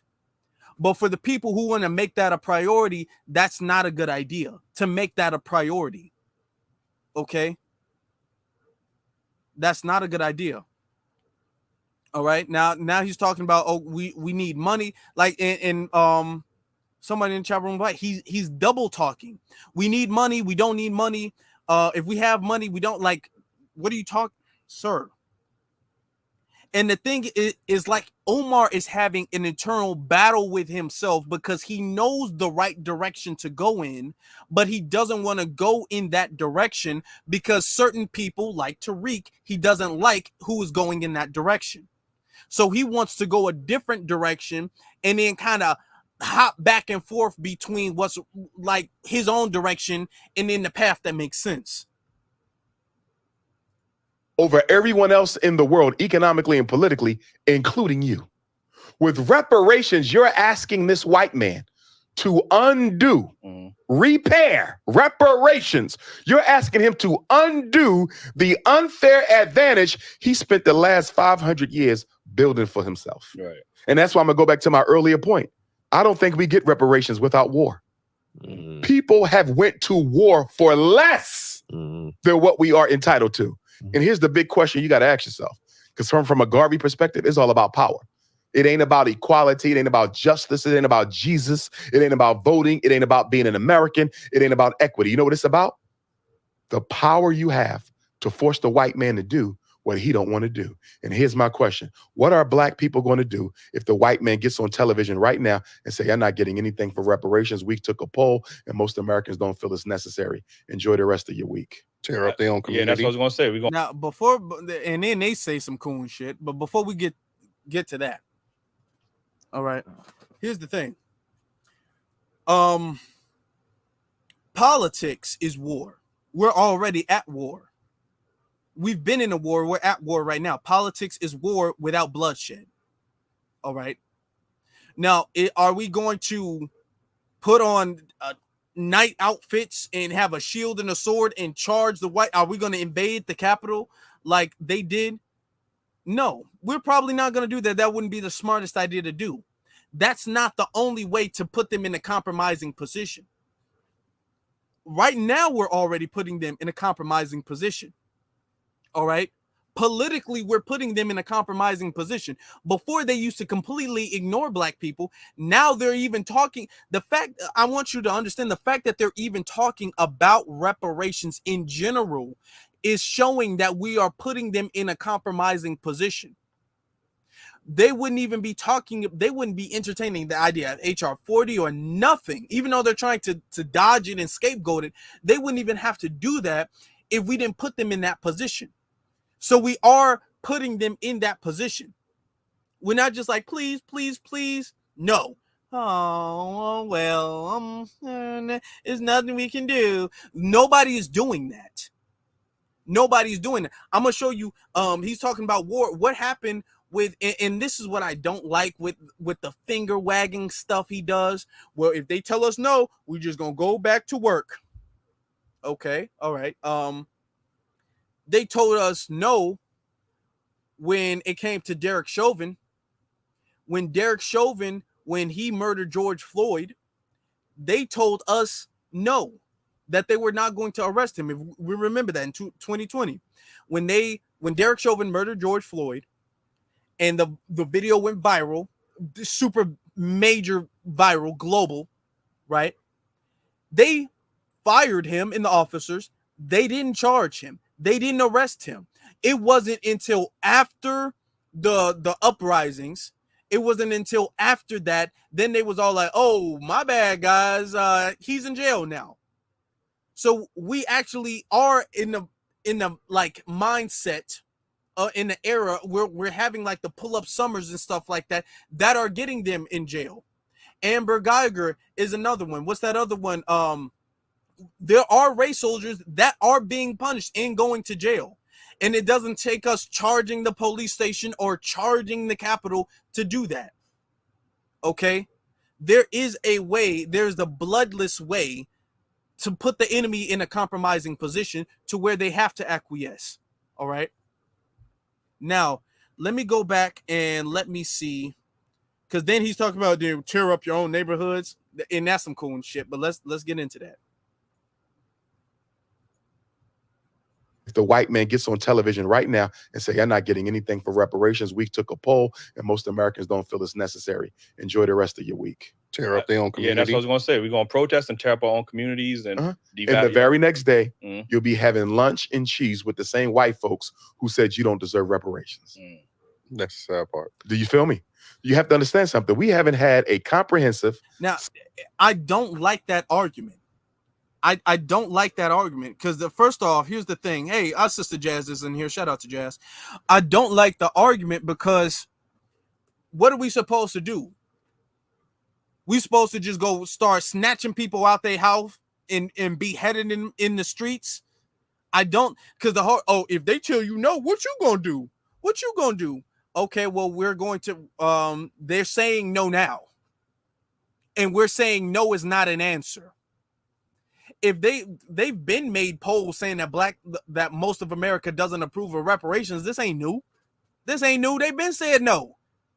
The reason why we have this conversation right now is because we're not taking no for an answer. He's sitting up there. If they said no, you're going to go back to eating crackers and cheese. That's that overgeneralization that we just weak and pathetic and we not organized. What are we supposed to do? Start knocking folks across the head if they say no? There is a bloodless way to do it. We are doing that. We got them to a point where they can't say no. They're saying, well, you see, it's hard, it's difficult. Everybody got to get it if we do give it, or okay, well, we can give it to you in the form of land and in the form of student loans, in the form of, and we're saying no. We're not taking debt relief. We're not taking student loans. Okay, we're not taking that. We're taking money. That's what we're taking. And the whole tear up your own communities. That sounds some coon shit. This ain't now. He was just talking about we don't own no infrastructure. We don't own nothing in the community. But when we burn it down, it's our community. Which one is it? We either don't own no infrastructure at all. We don't own nothing. We just protect. We don't own nothing in the community. But if we burn something down, we tear down our own community. Which one is it? Because it can be both. All right, let's continue. Sustained movement for systemic change in this country since Dr. King. No matter what people may say or think about Dr. King, he was the last leader to give us a real movement. Nobody has given you a movement since Dr. King. You've had your Million Man marches for one day. You've had your Al Sharpton rallies for one day. You had your Jesse Jackson get-togethers for one day, but you have not had a movement, not a sustainable one, not a comprehensive one. The last time was Dr. King. The point that I'm making, black people are politically lazy and white people know it. That's why I find it hard for, us to be paid. To a degree, I would say collectively black people are. I mean, we still got a whole bunch of black people who are vote blue, no matter who are vote blue to the day I die. And so to a degree, I will say, okay, I'll give them that. Okay. as far as a movement, do we need another civil rights movement to that degree, to the degree of Dr. King? Do we need to replicate what we did in the 1960s? No. We are in the middle of a movement, actually. But what we don't need to do is we don't need to have mass sit-ins. We don't need to have mass marches. We don't need to have that. All right. There is another, the movement, the era has evolved. The movement has evolved. Just because you don't see a bunch of black people gathered up in one place holding hands on the daily basis like we used to does not mean that we're not in the middle of a movement. What happened in 2020, the uprisings in 2020 shows that the movement is still here. Now, has the movement died down tremendously? Unfortunately, yes, I will give him that. But the thing is that he's telling the story from a very specific angle, and that angle is so he can wag the finger at us. I'm not saying that every black person is doing what they're supposed to be doing, no. But to say, yeah, we ain't done nothing since Dr. King, well, no. Maybe not to the degree of the civil rights movement. Maybe we haven't had a movement to that degree and magnitude, to benefit us like they have to that degree. But to say, oh, we're completely unorganized and no, that's not the case. That's not the case. The fact that Hillary didn't win shows that that's not the case. The fact that Obama said, hey, vote for Hillary or that will be disrespect to my legacy. And we said, no. And we didn't. The fact that Trump almost allegedly did, but almost beat Biden shows that black people are not as political, or enough black people, a growing amount of black people are not as politically uneducated or lazy as we used to be in the past. Collectively, as a collective, if you want to count the median, yeah. But there is a growing amount of us that are not. This is why we're seeing poll after poll after poll after poll saying Black America can't stand Joe Biden. Black America doesn't want Joe Biden to run again. This is why we're seeing that. This is why the situation with Brandon Johnson, this is why he almost lost for the mayor, because black people are not as collectively on the Democratic train that we used to be a decade ago. We're not, and you can't say that we are. You can't say that black people are as politically uneducated now today in 2023 as we were in 2013. You can't say that.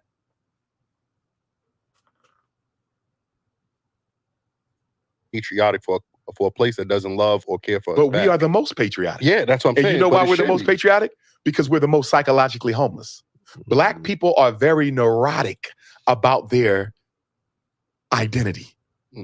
We hate Africa, where we come from. We cling to America. We will go around the world and brag about being an American, although you enjoy almost no rights. Immigrants who are not even citizens have more. Now, to a degree, he's gonna say some truth to a degree. But here's the thing: we hate Africa. No, and no, we don't hate. I don't hate Africa. I know a lot of brothers and sisters in here. We got over 200 people in this room right now. They don't hate Africa. Ain't got nothing to do with hating Africa. Just because you don't, I don't hate New York. I'm not from New York. I don't hate the South. I'm not from the South. Now, my people are from the South. I'm not from the South. I was not born in Texas. I was not born in Mississippi. That don't mean I hate it. Just because you're not claiming something does not mean you hate it. Just because we claim that we're American don't mean we hate Africa. All right. Now check what he has to say. Rights than you. You have Ukrainians right now getting the Social Security checks, free housing, free medical care, free education. But you have the highest black homelessness rate since the 1960s. How you got Ukrainians who not even citizens living better than black people who built the country? And the reason it's so difficult for us to change that is black people care more about their American citizenship than they do about justice. The minute you bring up maybe we should disidentify as American citizens. It's certainly an option. It's certainly an option. Mm-hmm. You have a whole refugee law in the United Nations that would allow us to say we're not being treated like Americans. We no longer identify as Americans. We are Africans in exile, or whatever name we want to give ourselves. But we are definitely not Americans, and we are protected by the United Nations under their refugee laws and their anti-genocide conventions. We would get more rights as refugees in this country than we do as so-called American citizens. I mean, everybody. No, we won't. First off, I ain't mean to beat up on New York, Jazz. I see you in the chat room. Much respect, much love to the to the Big Apple. Much love to New York. Okay. I'm just not from there. I'm not saying that's bad to be from there. I'm just saying I'm not. Okay. We got the best pizza here. But realistically, okay. He's saying if we lost our citizenship, if we got rid of our citizenship, all right, if we denounced being American, we denounced our nationality, is there a group of people in the world that doesn't claim a nationality? Every group in the world claims some nationality. So let's denounce our nationality and say we're lost Africans or whatever. We're Akatas. Okay. If we started claiming that, we would get more rights. No, we wouldn't. Because he's saying refugees get more rights than we do as American citizens. This is why I say there's no like legal loophole against white supremacy. That doesn't make sense. Refugees, Ukrainians are coming over here. You know, they're getting this. These illegal Hispanics coming over here, they're getting this. Oh, they're refugees. So they're protected under this like little law. Well, that didn't work for the Haitians. When the Haitians came over here and they were trying to get the same type of refugee asylum seeking status that these Hispanics are getting, they're getting bussed over here by the thousands and they're getting a bunch of stuff. They whipped the Ukrainians back home. They beat their ass all the way back home. They said, ain't none of pregnant women, kids don't give a damn. None of y'all coming over here. Refugee, whatever. Y'all go back home. Y'all not taking y'all black ass here at all. So all these, see, you understand the law with the UN, they're going to back it up. If you reclassify yourself, the whole, none of that stuff work. Because there's always a double standard. There's always a difference of how we being treated. We technically American citizens. We shouldn't be facing any discrimination. And we are. So what makes you think that changing our citizenship is going to be like, they got us, guys. Now we got to stop being racist. That's not going to work. That's not going to work. It's the fact that he wants us to completely denounce America and say Africa, Africa, Africa. If you say you African, then they not going to be able to shoot you. It's the fact that you got America on your driver's license, brother. If you say you was from the Congo, if you say you was from Nigeria, they wouldn't shoot you. That's not true. That's not true. That doesn't even make any sense. There is no legal code word to get away from it. Talking about if you denounce that, and then you can go to the UN. The UN don't tell America what to do. Let's be honest. Let's keep it real. If you think the UN gonna be like that, there are refugees, America. Come on now. Now we was letting you get away with lynching them before when they were black Americans, but now that they refugees, you better not lay a finger on their ass. They ain't gonna do that. First off, they racist over there too, but they wouldn't do that. You think America gonna be like, damn, I was just about to lynch you. I didn't know you were a Moor. Like, come on.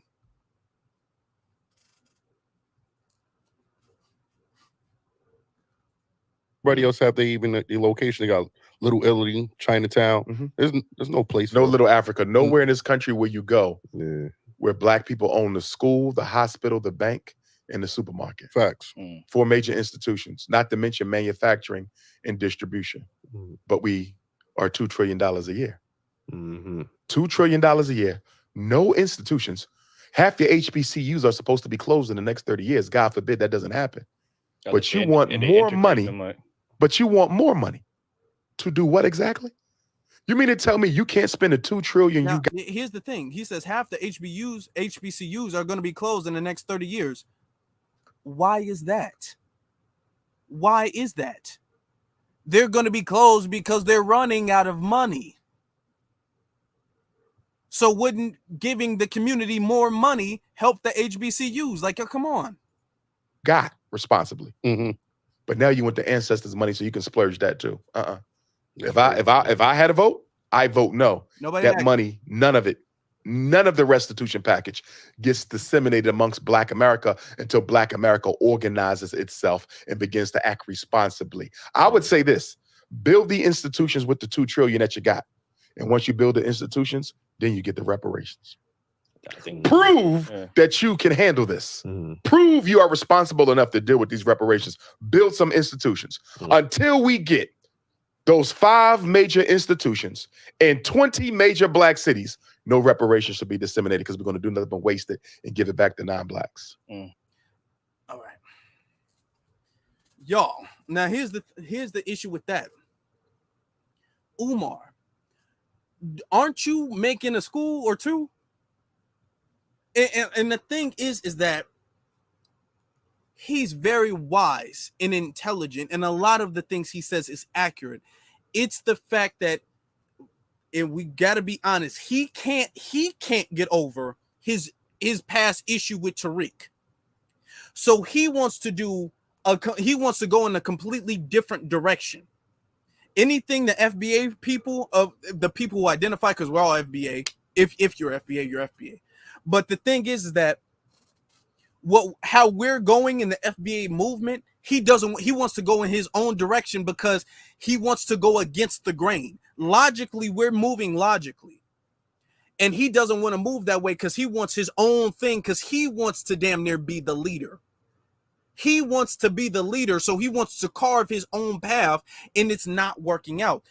Umar, don't you talk about your school and how difficult it was for your school to be set up? Umar himself, Umar Johnson, okay, known around the entire nation. Umar Johnson is trying to make a school, and he is having difficulty putting one school together, one single school together, and that's one institution. So you mean to tell me, Umar Johnson, it took you this long to try to get this school together, and people should be giving you a pass for not having the school together, but you're not going to extend the grace that you want the community to give you for not having the school, despite the fact that people have been donating and have been helping, and you're this well-known person who goes around doing a bunch of speeches and all that stuff. Despite that, you want the community to give you grace, which for the most part, the community has given you a lot of grace for not setting up the school, for not having the school by now. The community has given Umar a tremendous amount of grace for that. All right. But he's not going to do that when it comes to Black America and us not having a school, a bunch of different schools set up. The same, what makes you think the Black community who doesn't have your status, what makes you think that we have more access to commercial capital than you do, commercial real estate than you do? The same problems you have when it comes to building your school, why are you not giving the same grace to the Black community for not having a school? Oh, y'all got Jordans, y'all don't got a school. Umar, you don't have a school. And I'm not even trying to beat up on you, but I'm trying to be like, dude, you're deliberately being unfair. You have so many double standards in your argument. It doesn't make sense.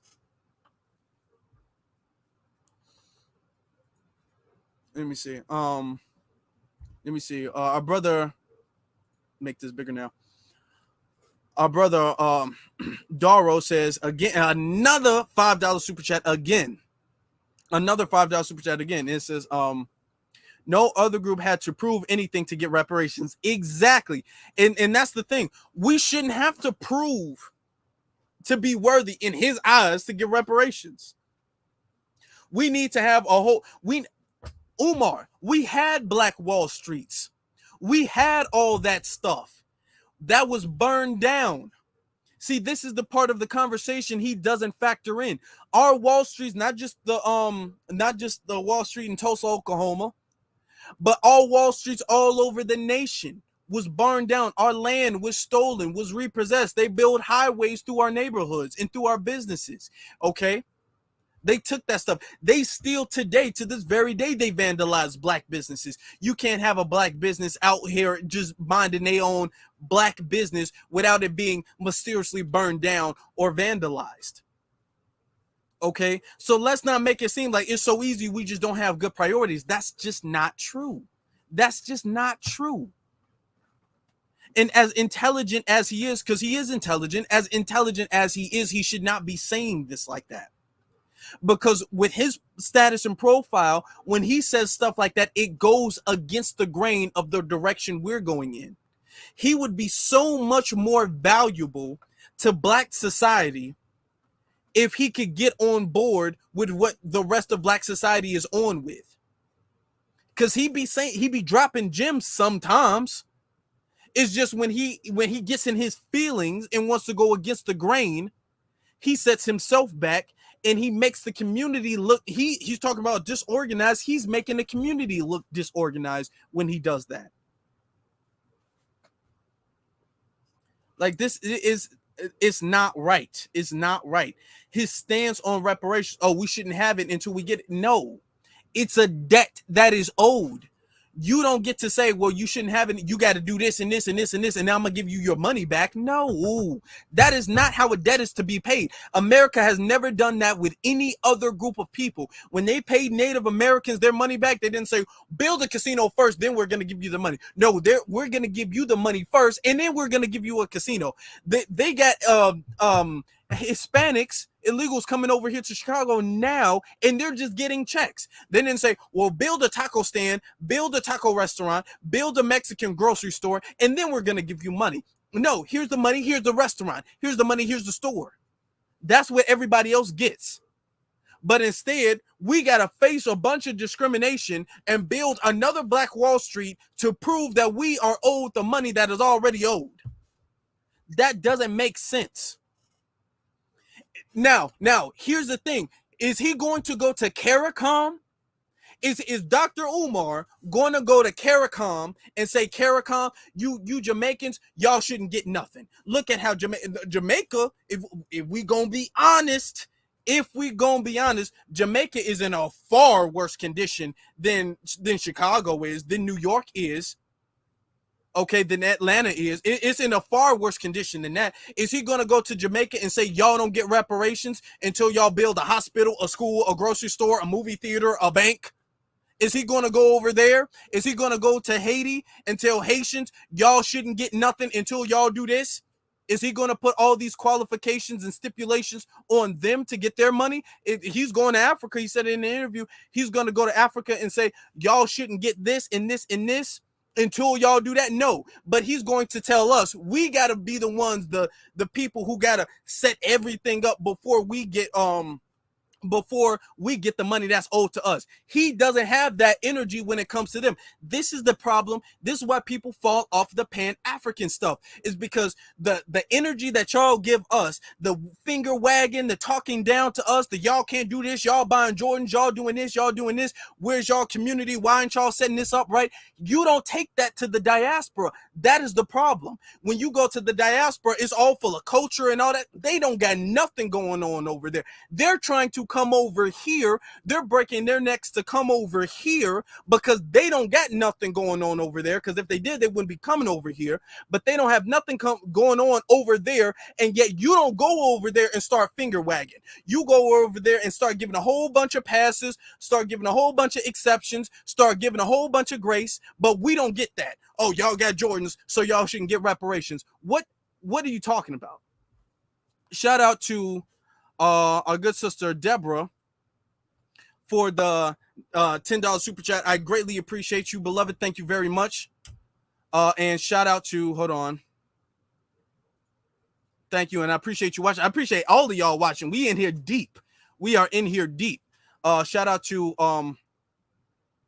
Herrick. I think Herrick Owens. It says Herrick Owens. For the $5 super chat, he says Umar's ego is dangerous. He knows that Pan-Africanism is a defunct concept. It is. The FBA community should demand the 1.5 million back from Umar. Let's be honest, and nobody's even asking that back. And thank you very much for your super chat. Nobody's asking for that back. Exactly, Kit. $7,000 a month that these illegals are getting. All right. Nobody's saying that they're financially illiterate to get it. Nobody's making that argument. This is why I don't like when arguments are made with us, because why is it this is the goalpost with everybody else, and then you move the goalpost way back over here when it comes to us? Why is the goalpost so far back when it comes to us? Oh, this is why y'all can't do nothing. This is why y'all can't do nothing. Now, when it comes to Africa, well, you have to understand Africa's been through this. You have to understand it's the white power structure. You have, and that's true to a degree. That is true, but none of that is done to us. We don't get nearly the passes that you give them. Nearly none of them that you give to them all of the time. You would never go over there and say that they don't deserve what they're asking for because they don't have this and they don't have that. You don't pocket watch Jamaicans. You don't pocket watch Haitians. You don't pocket watch the Black Dominicans. You don't go to Africa. You don't pocket watch them. You don't pocket watch them at all. Some of them, they have the most extract. Ooh, just gonna offend some people. This is just the truth. They be having some of the biggest, wealthiest, the nicest houses in some parts of the country, and then they don't have running electricity and water in other parts of the country. Yet you're not gonna say anything about that to them. You're not gonna go over there to them and start doing a finger wagging, and this is why y'all ain't got nothing, and y'all psychologically children. You're not gonna go over there and tell them that. You wouldn't dare do that. So don't do that with us. They got big ass houses and big ass weddings where they just be throwing money all over the place. And okay, that's cool. And in the next damn neighborhood, they don't have running water. But go over there to them and tell them that their priorities is messed up and see what happened. Like, come on, don't come over here with that energy. Don't come over here with that.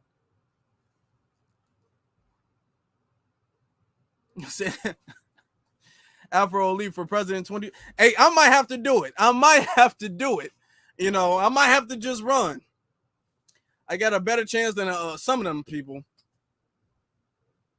Umar needs to get over his damn his butt hurt about his issue with Tariq. He needs to get over that. Because he's damaging himself. Because at one point he talks about what the white power structure does, and I get the feeling of we need to be accountable. I understand that. I agree with that. I talk about that myself. We do need to be accountable. We do need to spend wisely. We do need to shop at more black-owned black businesses. That's why I'm always trying to talk about black-owned black-owned businesses. That's what I meant. I'm always trying to talk about black-owned businesses. Okay. We do need to do that. That part is very true. But when you do it, when you say that and you try to put that in a little angle to say, where are the black businesses, as if there are none, first off, y'all don't have these infrastructures. Let's be first off, there is a black-owned bank, and owning a damn black bank is not easy. There are black-owned grocery stores. Owning a black-owned grocery store is not easy. There are black-owned schools. Owning a black-owned school is not easy. Umar, you know this. Why are you saying we shouldn't get reparations for accomplishing something you can't even accomplish? With all of the resources that you've been given, with all of the grace and time you've been given. Why is that?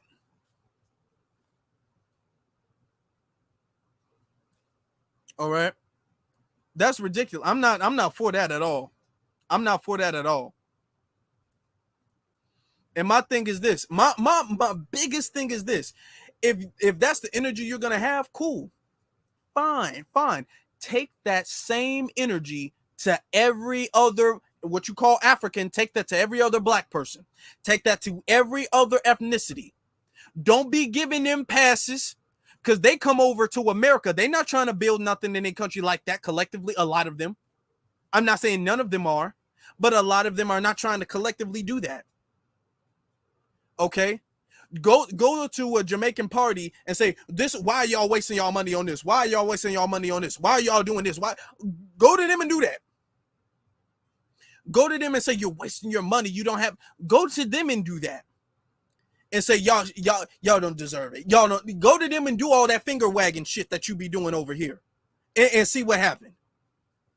My thing is, when it comes to Pan-Africanism, and this is why Pan-Africanism is a dead concept, because it centers around the worship of Africa is the motherland. The closer connected you are to Africa, the closer you are to God, and you cannot be wrong. That is not true.